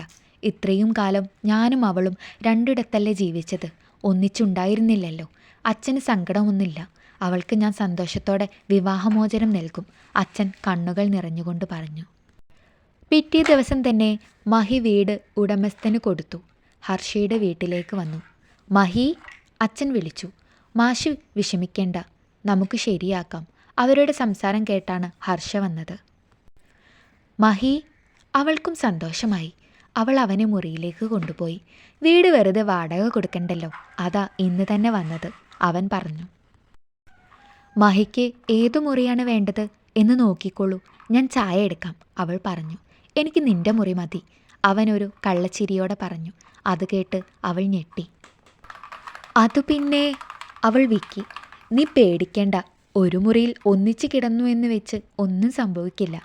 അച്ഛനുള്ളതല്ലേ, അവരെ വിഷമിപ്പിക്കേണ്ട. അവനൊന്ന് ചിരിച്ചു, കൂടെ അവളും. മഹി വന്നതുകൊണ്ട് തന്നെ വീട് ഒന്നുകൂടി ഉണർന്നു. മഹി അച്ഛന് ഒരു നല്ല മകനാകുകയായിരുന്നു. പരസ്പരം സ്നേഹിച്ചുകൊണ്ട് ഹർഷയും മഹിയും രാത്രിയിൽ അവൻ്റെ നെഞ്ചിൽ മുഖമമർത്തി അവൾ കിടക്കും. അവളെ ചേർത്ത് പിടിച്ച് അവനും. ഇന്നാണ് ഡിവോഴ്സ് കേസിന് വേണ്ടി കോടതി വിളിച്ച ദിവസം. അച്ഛൻ്റെ ധൈര്യം ചോരുന്നതുപോലെ അവൾക്ക് തോന്നി. ദേവയാനി വല്ലാത്തൊരു സന്തോഷത്തോടെ അവൾക്കടുത്തു വന്നു, കൂടെ അവരുടെ വക്കീലും. ആദ്യം ദേവയാനിയെ അകത്തേക്ക് വിളിപ്പിച്ചു. അവർക്ക് ഡിവോഴ്സ് വേണമെന്ന് തന്നെ ഉറപ്പിച്ചു പറഞ്ഞു. അടുത്തത് സൂര്യപ്രതാപിനെയായിരുന്നു വിളിപ്പിച്ചത്. അയാൾ ഒന്നും തന്നെ പറഞ്ഞില്ല. ദേവയാനിയുടെ ഇഷ്ടം എന്താണോ അത് നടക്കട്ടെ എന്ന് മാത്രം പറഞ്ഞു. അടുത്തത് ഹർഷയെയും വിളിപ്പിച്ചു. അവൾ അവരെ ബഹുമാനത്തോടെ നോക്കി. ജഡ്ജിൻ്റെ സീറ്റിലിരിക്കുന്നത് ഒരു 50ഓളം പ്രായമുള്ള സ്ത്രീയായിരുന്നു. അവൾ അവരോട് പറഞ്ഞു തുടങ്ങി. ഓർമ്മ വെച്ച നാൾ മുതൽ ഞാൻ കൊതിക്കുന്ന ആഗ്രഹിക്കുന്ന കാര്യങ്ങളുണ്ട്. എല്ലാ അച്ഛനും അമ്മയും സ്വന്തം കുഞ്ഞിനെ സ്നേഹത്തോടെയും വാത്സല്യത്തോടെയും ചിരിപ്പിച്ചും കളിപ്പിച്ചും കൊണ്ട് നടക്കുന്നത്. എൻ്റെ ഓർമ്മയിൽ കാണുന്നത് അച്ഛൻ എന്നെ ചേർത്ത് പിടിക്കുന്നതാണ്. അത് കണ്ടുവരുന്ന അമ്മ എന്നെ കൊണ്ടുപോയി ബെഡ്റൂമിൽ പൂട്ടിയിടും. പിന്നെ എന്നെ അമ്മ അച്ഛൻ്റെ പേര് പറഞ്ഞ് വേദനിപ്പിക്കും. അതൊക്കെ കാണാൻ കഴിയാതെയാണ് അച്ഛൻ അച്ഛൻ്റെ വീട്ടിലേക്ക് പോയത്. അച്ഛന് അമ്മ എന്ന് പറഞ്ഞാൽ ജീവനാണ്. എനിക്ക് അച്ഛനെയും അമ്മയെയും വേണം. അവരെ പിരിയിക്കരുത്. പിന്നെ അമ്മയുടെ ആവശ്യം അത് നടക്കാൻ പോകുന്നില്ല. നിങ്ങളും ഒരു സ്ത്രീയല്ലേ? ഞാനൊരു 3 മാസത്തെ അവധി ഈ കോടതിയോട് ചോദിക്കുന്നു. അച്ഛനെയും അമ്മയെയും 3 മാസം ഞങ്ങളുടെ കൂടെ ഒരുമിച്ച് കഴിയാൻ അനുവദിക്കണം. അത് കഴിഞ്ഞാൽ അമ്മ തന്നെ ഈ തീരുമാനം മാറ്റും. പ്ലീസ്, ഹർഷ കരഞ്ഞുകൊണ്ട് പറഞ്ഞു. ശരിടോ, എനിക്ക് മനസ്സിലാവും തൻ്റെ അവസ്ഥ. എനിക്കും തൻ്റെ പ്രായത്തിലൊരു മകളുണ്ട്. അവരെ രണ്ടുപേരെയും 2 വഴിക്ക് വിടണമെന്ന് എനിക്ക് ആവശ്യമില്ല. ഞാൻ പറയാം, അവരെ കൂടി വിളിക്കൂ. ഞാൻ സംസാരിച്ച് സമ്മതിപ്പിക്കാം. ദേവയാനിയെയും സൂര്യപ്രതാപിനെയും അവർ ഒന്നിച്ച് വിളിപ്പിച്ചു. നിങ്ങൾക്ക് ഞാൻ 3 മാസം സമയം തരുന്നു. നിങ്ങൾ ഒരുമിച്ച് ഒരു വീട്ടിൽ താമസിക്കണം. ഒന്നിച്ച് ജീവിച്ചാൽ ചിലപ്പോൾ ഈ തീരുമാനം മാറിയെന്നിരിക്കാം, ആ ജഡ്ജ് പറഞ്ഞു. പറ്റില്ല, എനിക്ക് ഡിവേഴ്സ് വേണം, ദേവയാനി ദേഷ്യത്തോടെ പറഞ്ഞു. തരില്ലെന്ന് പറഞ്ഞില്ല. പിന്നെ ഇത് കോടതിയുടെ തീരുമാനമാണ്. അത് ലംഘിച്ചാൽ അതിൻ്റെ പിഴ നൽകേണ്ടി വരും. നിങ്ങളെ വാച്ച് ചെയ്യാൻ ആളെയും ഏർപ്പാട് ചെയ്യും, അവർ ദേവയാനിയെ ദേഷ്യത്തോടെ നോക്കിക്കൊണ്ട് പറഞ്ഞു. ദേവയാനി തോറ്റവളെപ്പോലെ അവിടെ നിന്നും ഇറങ്ങി. അമ്മ ഒന്ന് നിന്നേ. സ്വന്തം കാറിൽ കയറുന്ന ദേവയാനിയെ ഹർഷ തടഞ്ഞു. അമ്മ, ഞാനും അച്ഛനും ഒരിക്കലും ആ വീട്ടിലേക്ക് വരില്ല. അമ്മയ്ക്കാണ് ആവശ്യം. അതുകൊണ്ട് അമ്മ ഞങ്ങളുടെ കൂടെ വരണം, ഹർഷ പുച്ഛത്തോടെ പറഞ്ഞു. ഞാൻ അങ്ങോട്ട് വരില്ല, ദേവയാനിയും പറഞ്ഞു. ശരി, ഞാൻ തന്നെ ജഡ്ജിയുടെ മുന്നിൽ പറഞ്ഞോളാം. അപ്പോൾ 3 മാസം 6 മാസമാവും. ഇല്ലെങ്കിൽ 1 വർഷം. അത് വേണോ? ഹർഷ ചോദിച്ചു. ഞാൻ വന്നോളാം, നിങ്ങൾ പൊയ്ക്കോ. ഒടുവിൽ ദേവയാനി തോൽവി സമ്മതിച്ചു. എന്നാൽ ദേവയാനിയുടെ ആദ്യത്തെ തോൽവി എന്നതുപോലെ മൂക്കിൽ നിന്നും ഒരു തുള്ളി രക്തം കയ്യിലേക്ക് വീണു. പുറത്തു നിൽക്കുന്ന ദേവയാനിയെ കണ്ട് ഹർഷയ്ക്ക് ചിരി വന്നു. എങ്കിലും അവൾ അമ്മയെ വിളിച്ചു. വാ അമ്മ, ഞങ്ങൾക്ക് അമ്മയോട് ഒരു ദേഷ്യമില്ല. അമ്മയ്ക്ക് ഇവിടെ ഒരു ബുദ്ധിമുട്ടുകളും ഉണ്ടാവില്ല, ഹർഷ പറഞ്ഞു. നിന്റെ പ്രസംഗം കേൾക്കാനല്ല ഞാൻ വന്നത്. ഞാനിവിടെ കുറച്ച് ദിവസം ഉണ്ടാകും. പിന്നെ രാത്രി എൻ്റെ വീട്ടിലേക്ക് പോവും, അവർ പറഞ്ഞു. അമ്മ, ഇത് മഹേഷ്, എൻ്റെ ഭർത്താവാണ്. ഹർഷ മഹിയെ അമ്മയ്ക്ക് പരിചയപ്പെടുത്തി. എന്നാൽ അതിന് ദേവയാനി പുച്ഛിച്ച് തള്ളി. ഹർഷ അമ്മയ്ക്കുള്ള മുറി കാണിച്ചു കൊടുത്തു. ദേവയാനി അസ്വസ്ഥതയോടെ ബെഡിലിരുന്നു. വീർപ്പ് മുട്ടുന്നുണ്ടായിരുന്നു അവർക്ക്. അത്രയും ചെറിയൊരു മുറിയിൽ. ഫോൺ റിങ് ചെയ്യുന്ന ശബ്ദം കേട്ട് അവർ ഫോൺ എടുത്തു. അവരുടെ മാനേജറായിരുന്നു. മേഡം പുതിയതായി തുടങ്ങിയ വിഘ്നേഷുമായുള്ള ഫിനാൻസ് കമ്പനിയിൽ നിന്നും എല്ലാ പണവും കൊണ്ട് വിഘ്നേഷ് കടന്നു.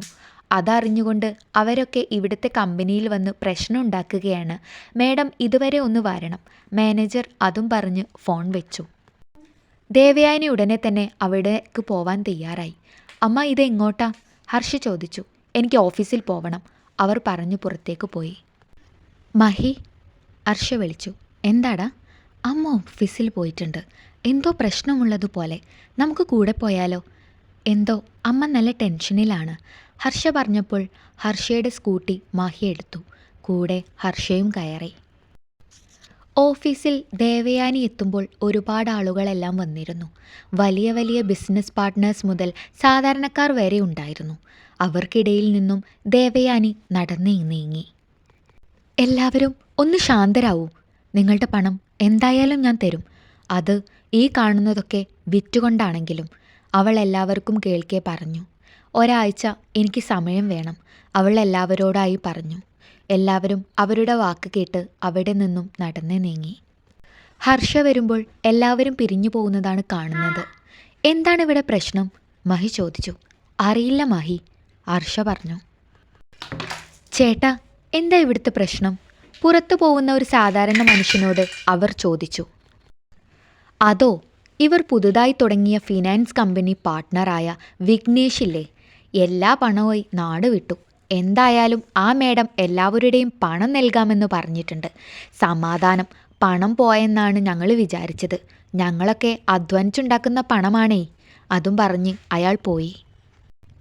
അമ്മയുടെ കൂടെ നിൽക്കാൻ തോന്നിയെങ്കിലും അമ്മ എങ്ങനെ പ്രതികരിക്കുമെന്ന് അറിയാവുന്നത് കൊണ്ട് അവൾ അവിടെ നിന്നും മഹിയോടൊപ്പം പോയി. ഇതേ സമയം ദേവയാനി തൻ്റെ അക്കൗണ്ട്സ് എല്ലാം നോക്കുകയായിരുന്നു. മണി, ദേവയാനി മാനേജറായ മണിയെ വിളിച്ചു. നമ്മുടെ എല്ലാ ബാങ്കിലുമുള്ള ക്യാഷ് വിഡ്രോ ചെയ്യണം, അവൾ പറഞ്ഞു.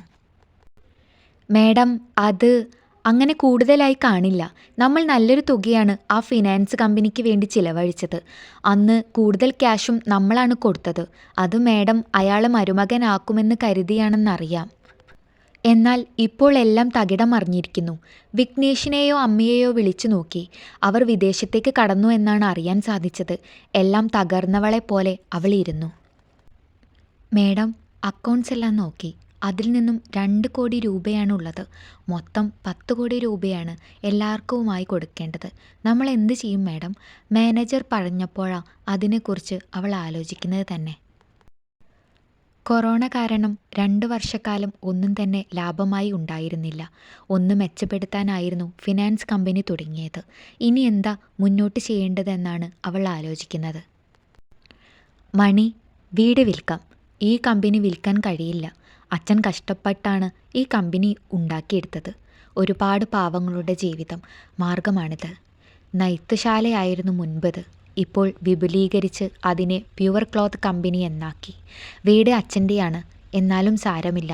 മണിയോട് തന്നെ വീട് വിൽക്കാൻ ആളെ ഏർപ്പാട് ചെയ്യാൻ അവൾ പറഞ്ഞു. പിന്നെയുള്ള ദിവസങ്ങളിൽ ദേവയാനി വീട് വിൽക്കുന്ന കാര്യങ്ങളുമായും പണം കൊടുക്കാനുള്ളവരുമായുമൊക്കെ ബിസിയായിരുന്നു. അച്ഛൻ്റെ വീട്ടിൽ എപ്പോഴും വരും പോവും.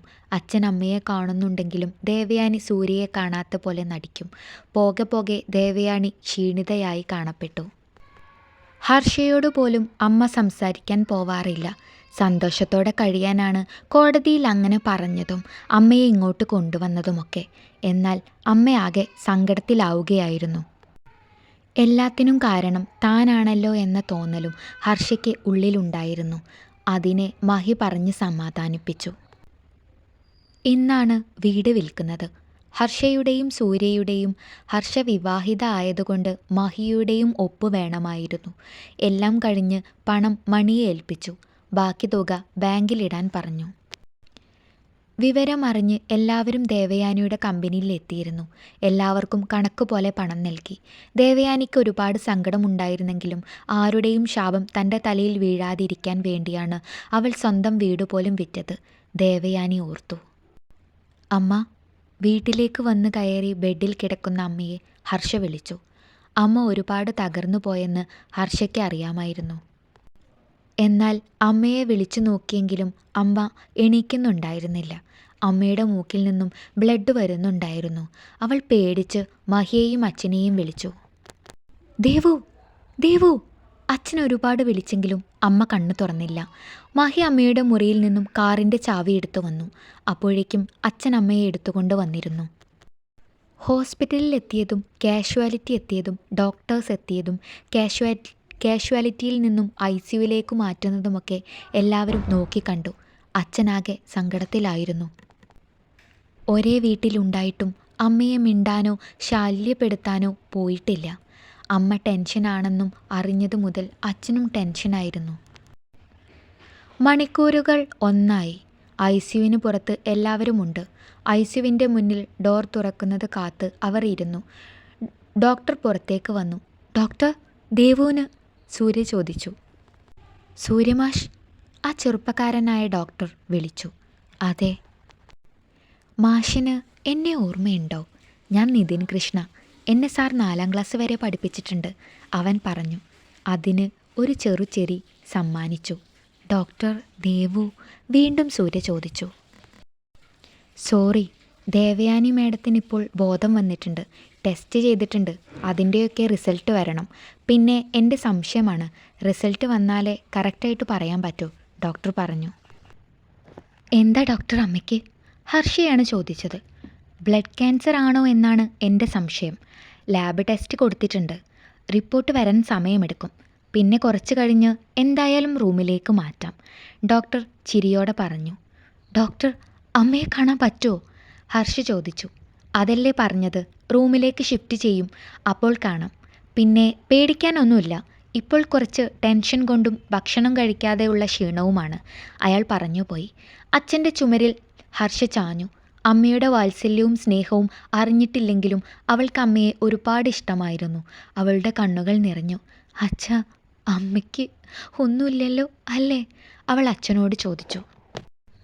ഇല്ലടാ, അമ്മ എന്നത്തെ പോലെ ഉഷാറോടെ വരും. റൂമിലേക്ക് മാറ്റി ദേവയാനിയെ. എന്നാൽ ആരുടെയും മുഖത്തേക്ക് അവൾ നോക്കിയില്ല. അച്ചു, മഹി വിളിച്ചു. അവൾ മഹിയോടൊപ്പം പുറത്തേക്ക് നടന്നു. ദേവു, സൂര്യ വിളിച്ചു. എന്നാൽ വർഷങ്ങൾക്ക് ശേഷം ദേവു എന്ന വിളി കേട്ട ദേവയാനിയുടെ കണ്ണുകൾ നിറഞ്ഞിരുന്നു.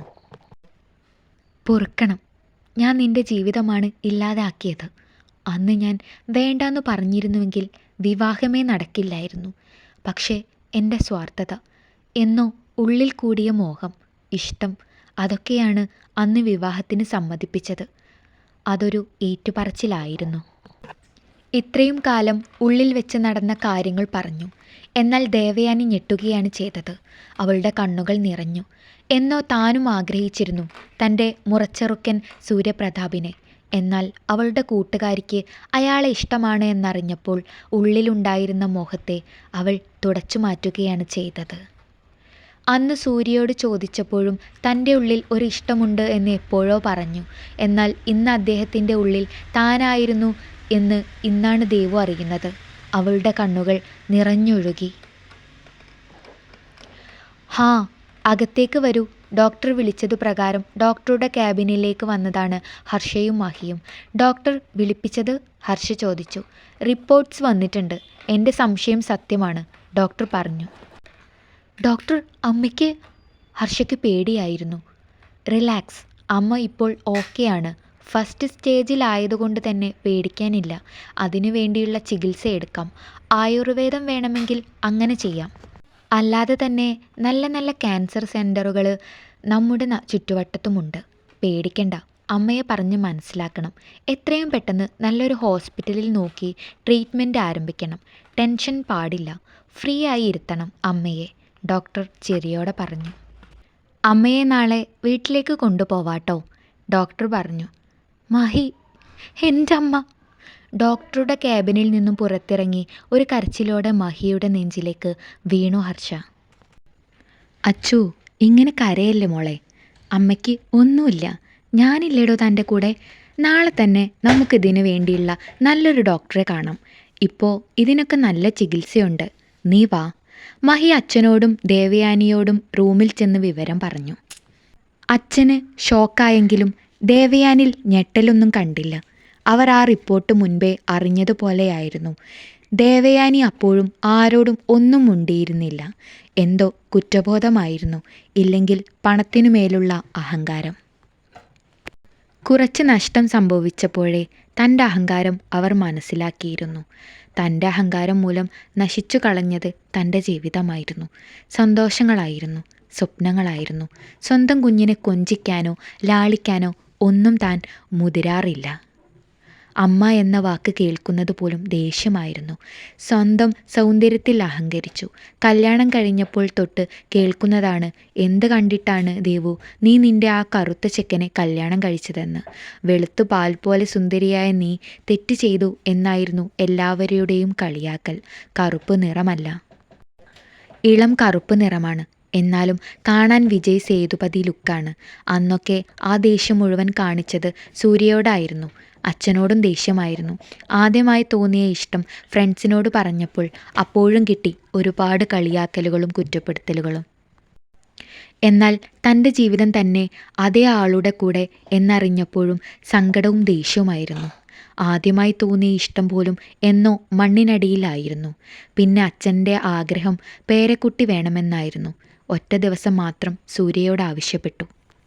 അപ്പോഴും സൂര്യ ഇഷ്ടത്തോടെ, സ്നേഹത്തോടെ, കരുതലോടെ മാത്രമേ തന്നെ സമീപിച്ചിട്ടുള്ളൂ. തന്നെ വേദനിപ്പിക്കാതെ തന്നെ തന്നിലേക്ക് ആഴ്ന്നിറങ്ങുന്നവനെ അപ്പോഴും വെറുപ്പോടെ മാത്രമേ കണ്ടിട്ടുള്ളൂ. എല്ലാം കഴിഞ്ഞൊഴിഞ്ഞു മാറി താനായിരുന്നു കിടന്നത്. പിന്നീട് അതിൻ്റെ ഫലമായി ഹർഷ പിറവിയെടുത്തു. ഇപ്പോൾ താനും കൊതിച്ചു പോകുന്നു ഒരു ജീവിതം. ഭർത്താവിൻ്റെ സ്നേഹവും ലാളനയും കരുതലും തലോടലുകളും എല്ലാം ലഭിക്കാൻ നല്ലൊരു അമ്മയാവാൻ തനിക്ക് പറ്റുമോ? വേണ്ട ദൈവങ്ങളെ, എനിക്കിപ്പോൾ വീർപ്പുമുട്ടുകയാണ്. സ്വന്തം മകളുടെയും ഭർത്താവിൻ്റെയും കണ്ണുകൾ തനിക്ക് വേണ്ടിയാണ് ഒഴുകുന്നത്. വെറുപ്പും മറപ്പും കാട്ടി ഒറ്റപ്പെടുത്തിയും കുറ്റപ്പെടുത്തിയും അകറ്റി നിർത്തിയിട്ടും അവർക്കെന്നെ ഇങ്ങനെ സ്നേഹം കൊണ്ട് വീർപ്പ് മുട്ടിക്കാൻ എങ്ങനെ കഴിയുന്നു? വേണ്ട, ഈ സ്നേഹത്തിന് താൻ ഒരിക്കലും അർഹതയില്ലാത്തവളാണ്. ദേവയാനിയുടെ മനസ്സ് വേദനിക്കുകയായിരുന്നു. ഇവരുടെ സ്നേഹം അനുഭവിക്കണമെന്നും വേണ്ട, അതിനുള്ള അർഹത തനിക്കില്ല എന്നും ദേവയാനിയുടെ മനസ്സ് വാദിച്ചുകൊണ്ടേയിരുന്നു. ദേവയാനിയെ നല്ലൊരു ക്യാൻസർ സെൻ്ററിൽ തന്നെ കാണിക്കാൻ തീരുമാനിച്ചു. ഹോസ്പിറ്റലിൽ മുന്നിലെത്തുമ്പോൾ തന്നെ നല്ലൊരു തണുത്ത കാറ്റ് അവരെ പൊതിഞ്ഞു. വെള്ളച്ചാട്ടത്തിൻ്റെ ശബ്ദം കേൾക്കാം. മരങ്ങൾ കൊണ്ട് നട്ടുപിടിപ്പിച്ച നല്ലൊരു ഹോസ്പിറ്റൽ. പലതരം തണൽ മരങ്ങൾ കൊണ്ട് നടുവിലിരുന്ന കെട്ടിടം. ശാന്തമായി ഉറങ്ങുന്ന മണ്ണ്. റിസപ്ഷനിൽ ചെന്ന് റിപ്പോർട്ട്സൊക്കെ കൊടുത്തു. അവർക്കുള്ള ഡോക്ടറെ റൂമിലേക്ക് കൂട്ടിക്കൊണ്ടു പോവാൻ നഴ്സിനെ ഏർപ്പാടാക്കി. എല്ലാവരും നല്ല സ്വഭാവത്തോടെ പെരുമാറുന്നു. പുഞ്ചിരിയോടെ അല്ലാതെ ആരും സംസാരിക്കുന്നില്ല. അല്ലെങ്കിൽ പുഞ്ചിരി ഒരു സൗന്ദര്യമാണല്ലോ. വരൂ, അകത്തേക്ക് പോവാം. പുറത്ത് നിൽക്കുന്ന ദേവയാനിയോട് നേഴ്സ് പറഞ്ഞു. നേഴ്സിനൊപ്പം ആദ്യം പോയത് ടെസ്റ്റ് ചെയ്യാൻ വലിയൊരു ലാബിലേക്കായിരുന്നു. അത്യാവശ്യം എല്ലാ ഉപകരണങ്ങളും അകത്തുണ്ടായിരുന്നു. ബയോപ്സി ചെയ്യാനായിരുന്നു കൊണ്ടുപോയത്. ഒരു ലബോറട്ടറിയിൽ ഒരു പത്തോളജിസ്റ്റിൻ്റെ പരിശോധനയ്ക്കായി കോശങ്ങളുടെ സാമ്പിളുകളും ശേഖരിക്കുന്ന ഒരു പരിശോധനയാണ് ബയോപ്സി. ലിംഫോമ പോലുള്ള ചില തരത്തിലുള്ള രക്താർബുദങ്ങൾക്ക് നിങ്ങൾക്ക് ലിംഫ് നോഡ് ബയോപ്സി ആവശ്യമായി വന്നേക്കാം. അത് ലിംഫ് ടിഷ്യൂവിൻ്റെ സാമ്പിൾ അല്ലെങ്കിൽ മുഴുവൻ ലിംഫും നോഡും ലഭിക്കും. ഇമേജിംഗ്, സ്കാനിങ്, ബ്ലഡ് ടെസ്റ്റൊക്കെ ചെയ്തു വന്നപ്പോഴേക്കും കുറേ സമയമെടുത്തു. പിന്നെ ഭക്ഷണം കഴിച്ച് റിപ്പോർട്ട്സ് കാണാൻ വൈകുന്നേരമാവും. അപ്പോൾ മാത്രമാണ് ഡോക്ടറെ കാണാൻ പറ്റുക. റിപ്പോർട്ട്സ് കിട്ടി സിസ്റ്ററോടൊപ്പം എല്ലാവരും ഡോക്ടറുടെ മുറിയിൽ പോയി. ഡോക്ടർ അബ്ദുൽ റഹീം. ഉള്ളിൽ ചെന്നപ്പോൾ ഒരു ചെറുപ്പക്കാരനാണ് ഡോക്ടർ. അവരെ നോക്കി ഡോക്ടർ ചിരിയോടെ വരവേറ്റു. പിന്നെ അവരെയൊക്കെ പരിചയപ്പെട്ടു. റിപ്പോർട്ട്സൊക്കെ നോക്കി. ഞാൻ പറയാൻ പോകുന്നത് കാര്യമായി തന്നെ എടുക്കണം. ഈ ബ്ലഡ് ക്യാൻസർ എന്ന് പറഞ്ഞാൽ രക്താർബുദമാണ്. അസാധാരണ രക്തകോശങ്ങൾ നിയന്ത്രണാതീതമായി വളരാൻ തുടങ്ങുമ്പോൾ സാധാരണ രക്തകോശങ്ങളുടെ പ്രവർത്തനത്തെ തടസ്സപ്പെടുത്തുകയും അണുബാധയെ ചെറുക്കുകയും പുതിയ രക്തകോശങ്ങൾ ഉൽപ്പാദിപ്പിക്കുകയും ചെയ്യുമ്പോൾ രക്താർബുദം സംഭവിക്കുന്നു. ഇതിൽ കുട്ടികൾക്കും 50 മീതെ വരുന്ന ആണുങ്ങളിലുമാണ് കൂടുതൽ കാണപ്പെടുന്നത്. നിങ്ങൾക്കിപ്പോൾ ഫസ്റ്റ് സ്റ്റേജാണ്. ചികിത്സയിലൂടെ ലാസ്റ്റ് സ്റ്റേജിലുള്ളവർ ജീവിതത്തിലേക്ക് തിരിച്ചു വന്നിട്ടുണ്ട്. ഫസ്റ്റ് സ്റ്റേജിൽ ജീവൻ പൊഴിഞ്ഞു പോയവരുമുണ്ട്.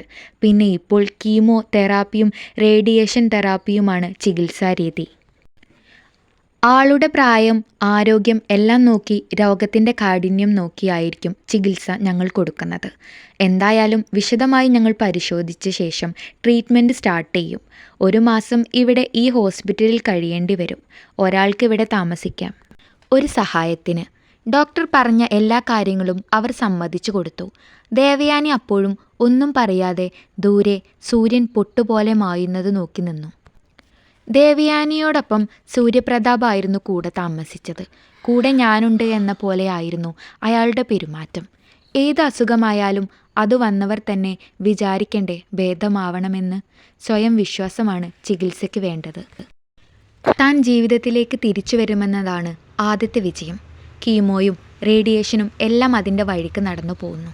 ചെറിയ ചെറിയ വേദനകളും ക്ഷീണവുമൊക്കെ ശരീരത്തെ ബാധിച്ചു തുടങ്ങിയിരുന്നു. എന്നാൽ ദേവയാനി ഇന്ന് സന്തോഷവതിയാണ്. കാരണം താൻ സ്നേഹിച്ചില്ലെങ്കിലും ഒരു കടലോളം സ്നേഹം അലതല്ലാൻ അവളുടെ സൂര്യേട്ടനുണ്ടായിരുന്നു. പണ്ട് താൻ നിഷേധിച്ച, കണ്ടില്ലെന്ന് നടിച്ച, അല്ലെങ്കിൽ കാലിനടിയിലിട്ട് ഉരച്ചു കളഞ്ഞ മായമില്ലാതെ സ്നേഹം തരാൻ ഇന്നും സൂര്യേട്ടനുണ്ട്. ഇപ്പോൾ തോന്നുന്നു വിവാഹമോചനം വേണ്ടായിരുന്നുവെന്ന്. എന്നും ഈ സൂര്യേട്ടൻ്റെ ഭാര്യയായിരിക്കണമെന്ന്. ചെറിയൊരു സർജറി ചെയ്ത് കിടക്കുന്ന ദേവയാനിയുടെ മനസ്സിലുള്ളതാണ് ഇതൊക്കെ. തിരിച്ചു സ്നേഹിക്കാൻ അവൾ ശ്രമിക്കുന്നുണ്ട്. കുറച്ചൊക്കെ അവൾ തിരിച്ച് സംസാരിക്കാൻ തുടങ്ങിയിരുന്നു. മഹിയുടെ അനിയത്തിയെ ഇന്ന് ഡിസ്ചാർജ് ചെയ്യുകയാണ്. നീണ്ട 2 മാസത്തെ ഹോസ്പിറ്റൽ വാസമാണ്. ഹർഷയും മഹിയും കുഞ്ഞിയെ വീട്ടിലേക്ക് കൊണ്ടുവന്നു. അവളുടെ ഓരോ കാര്യങ്ങളും ഹർഷ ഒരു മടിയും കൂടാതെ ചെയ്തു കൊടുത്തു. മഹിക്കൊത്തിരി സന്തോഷം തോന്നി. താൻ അറിയുന്ന ഹർഷ സ്നേഹമുള്ളവളും സഹായനിധിയുമാണ്. പാവങ്ങളെ സഹായിക്കുന്ന ദൈവദൂതൻ എന്നാണ് പലരും പറയുന്നത്. പാവം. രാത്രിയിൽ മഹിയുടെ നെഞ്ചിൽ തലചായ്ച്ച് കിടക്കുകയാണ് ഹർഷ. മഹി, ഹർഷ വിളിച്ചു. എന്താടാ? അവളുടെ മുടിയിൽ തലോടിക്കൊണ്ട് ചോദിച്ചു.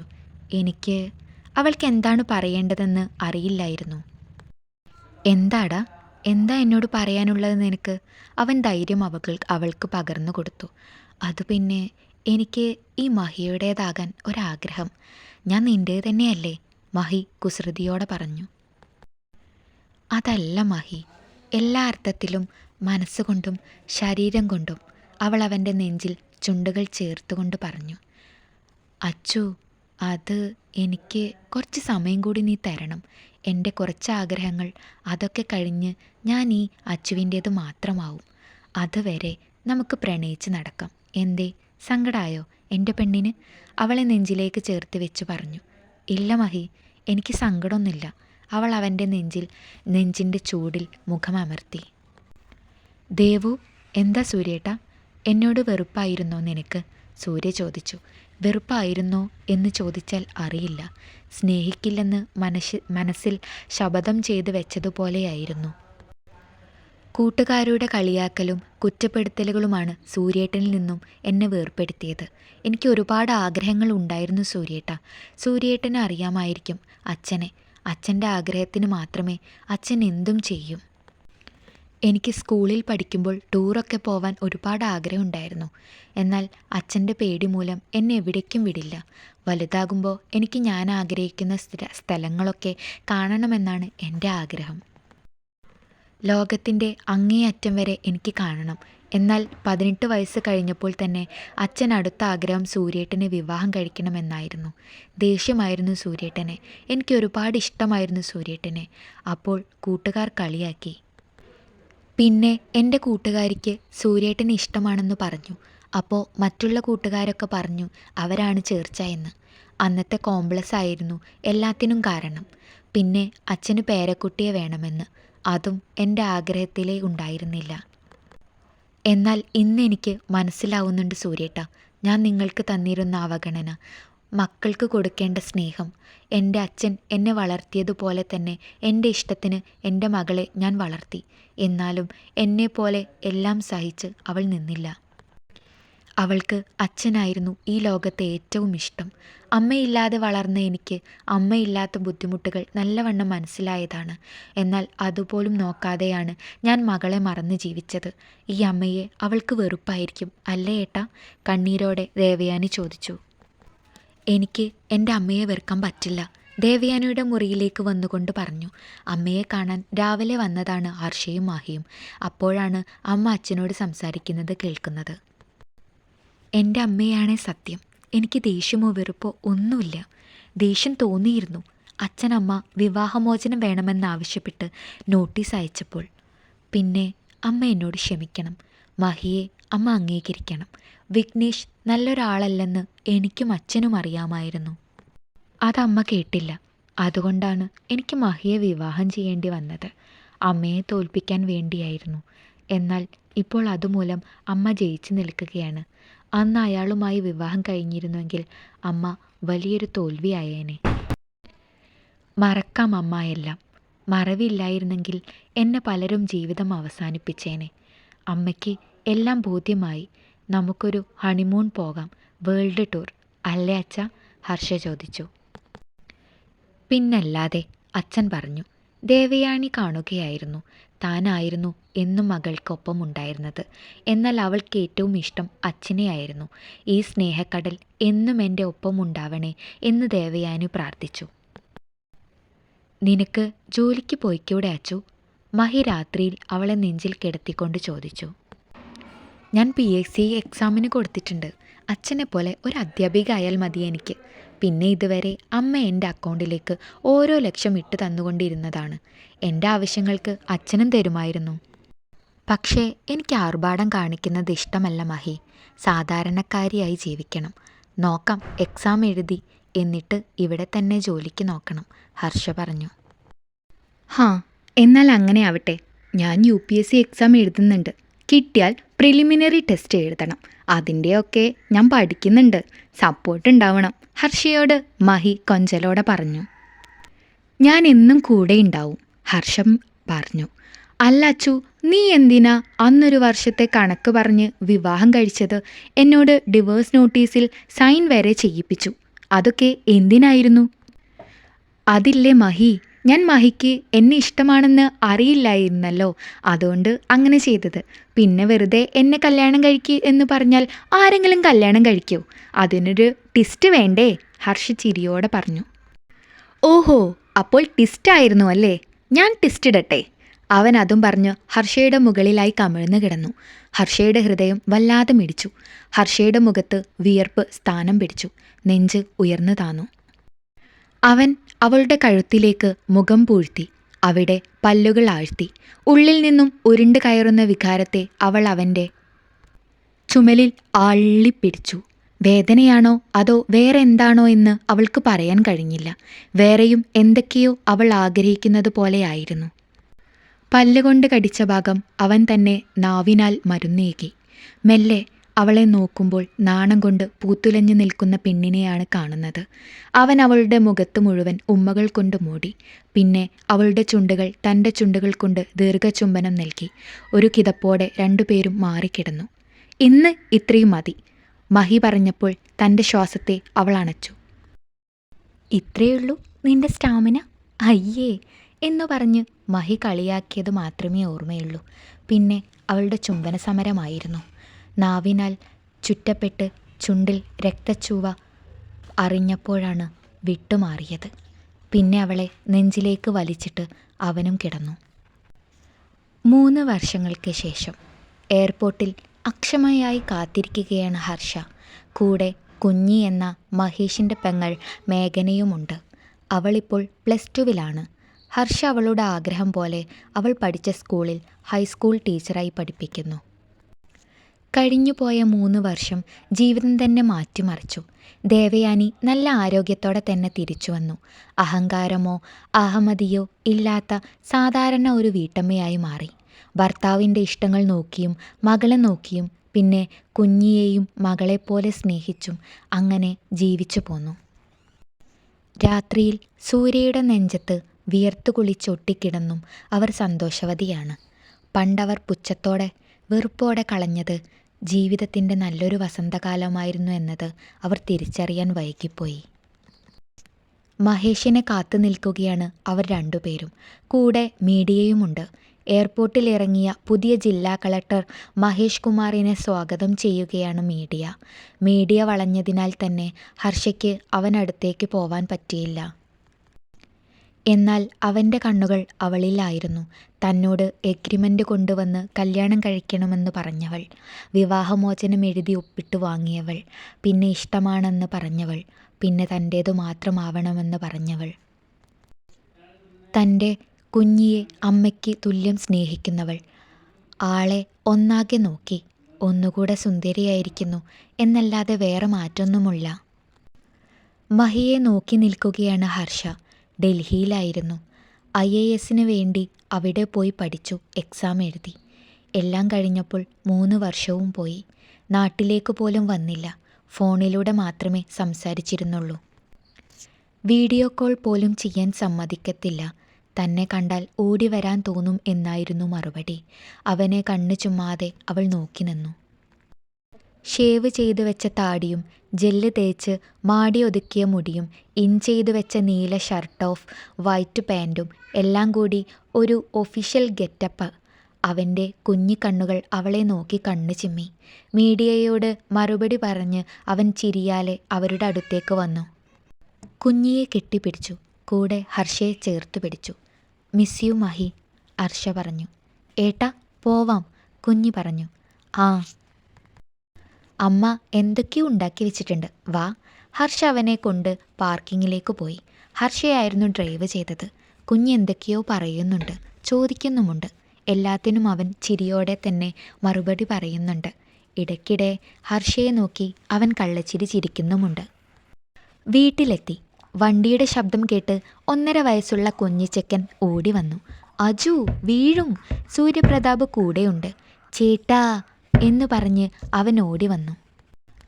അജു എന്ന അർജുൻ പ്രതാപ്, സൂര്യയുടെയും ദേവയാനിയുടെയും സ്നേഹത്തിൻ്റെ തുടിപ്പ് അറിഞ്ഞപ്പോൾ കൂടുതൽ സന്തോഷവതിയായത് ഹർഷയായിരുന്നു. അവൾക്ക് ചെറുപ്പത്തിലെ ആഗ്രഹമായിരുന്നു ഒരു അനിയൻ വേണമെന്ന്. അമ്മയെ നന്നായി തന്നെ അവൾ നോക്കി. കളിയാക്കുന്നവരോട് നന്നായി തന്നെ മറുപടിയും പറഞ്ഞു. ഓപ്പറേഷനിലൂടെയായിരുന്നു അജു വന്നത്. ആദ്യമേ കോംപ്ലിക്കേഷൻ പറഞ്ഞതാണ് ഡോക്ടർ. അച്ഛനും അമ്മയ്ക്കും നല്ല ടെൻഷനുണ്ടായിരുന്നു. അപ്പോഴും ദേവയാനിയുടെ ഉള്ളിൽ കുറ്റബോധമായിരുന്നു. മകളോട് ചെയ്ത ക്രൂരതയാണ് എന്ന് അവരുടെ അമ്മ മനം ഉരുകി. അമ്മയുടെ സങ്കടങ്ങൾ ഹർഷ സ്നേഹത്തിലൂടെ ഇല്ലാതെയാക്കി.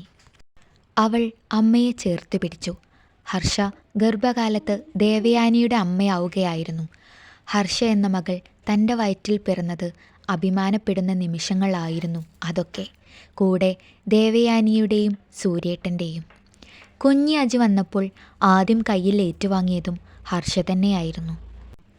കുഞ്ഞു അജുവിൻ്റെ ഫോട്ടോ മാത്രം കണ്ടതാണ് മഹി.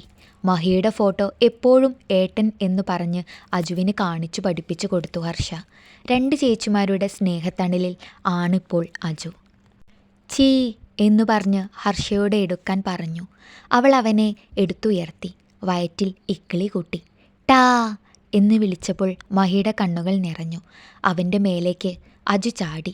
അവൻ അജുവിനെ ചേർത്ത് പിടിച്ചു. കളക്ടറാവണമെന്നു പറഞ്ഞു പോയതല്ലേ, അല്ലെങ്കിൽ ഇതുപോലെ ഒരെണ്ണം നിങ്ങൾക്കും ഉണ്ടാകുമായിരുന്നു.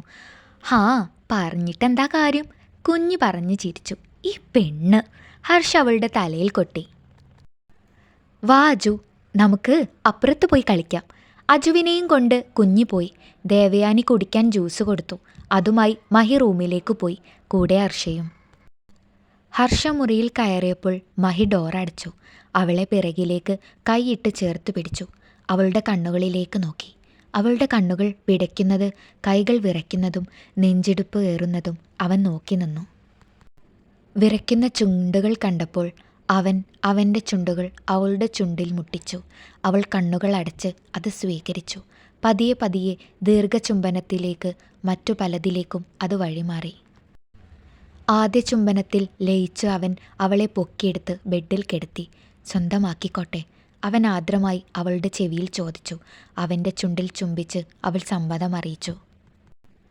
ചുംബനമഴയായി അവളിലേക്ക് അവൻ പോയി തുടങ്ങി. ഒടുവിൽ വിയർത്തു കുളിച്ച അവളുടെ മേലേക്ക് ചാഞ്ഞു. 2 കൈകൊണ്ടും അവൻ അവളെ ചേർത്തു പിടിച്ചു. ഐ ലവ് യു മഹി, അവൾ അവൻ്റെ കവിളിൽ ചുംബനം നൽകിക്കൊണ്ട് പറഞ്ഞു. ലവ് യു ടു, അവൻ അവളെ നെഞ്ചിലേക്ക് ചേർത്തു പിടിച്ചു. കുറച്ചു കഴിഞ്ഞ് അവൻ അവളിൽ നിന്നും മാറി നിന്ന് താഴെ കിടന്ന ഷർട്ട് എടുത്തിട്ടു. എന്നിട്ട് അവൻ്റെ പഴയ ബാഗിൽ നിന്നും ഒരു കടലാസ് എടുത്ത് അവൾക്ക് നേരെ നീട്ടി. അവൾ അത് വാങ്ങി. എന്നാൽ അവളുടെ കണ്ണുകൾ നിറഞ്ഞു. അന്ന് അവൾ കൊടുത്ത ഡിവോഴ്സ് നോട്ടീസ്. നിന്റെ കൈകൊണ്ട് തന്നെ കീറിക്കളഞ്ഞേക്ക്, അവൻ അവളുടെ കണ്ണുകളിൽ ചുംബിച്ചുകൊണ്ട് പറഞ്ഞു. സോറി എന്നു പറഞ്ഞ് അവൾ നെഞ്ചിലേക്ക് വീണു. എനിക്ക് സോറി വേണ്ട, വേണ്ടത് ഞാൻ എടുത്തോളാം. 4 വർഷത്തെ പലിശയും മുതലും ബാക്കിയുണ്ടേ.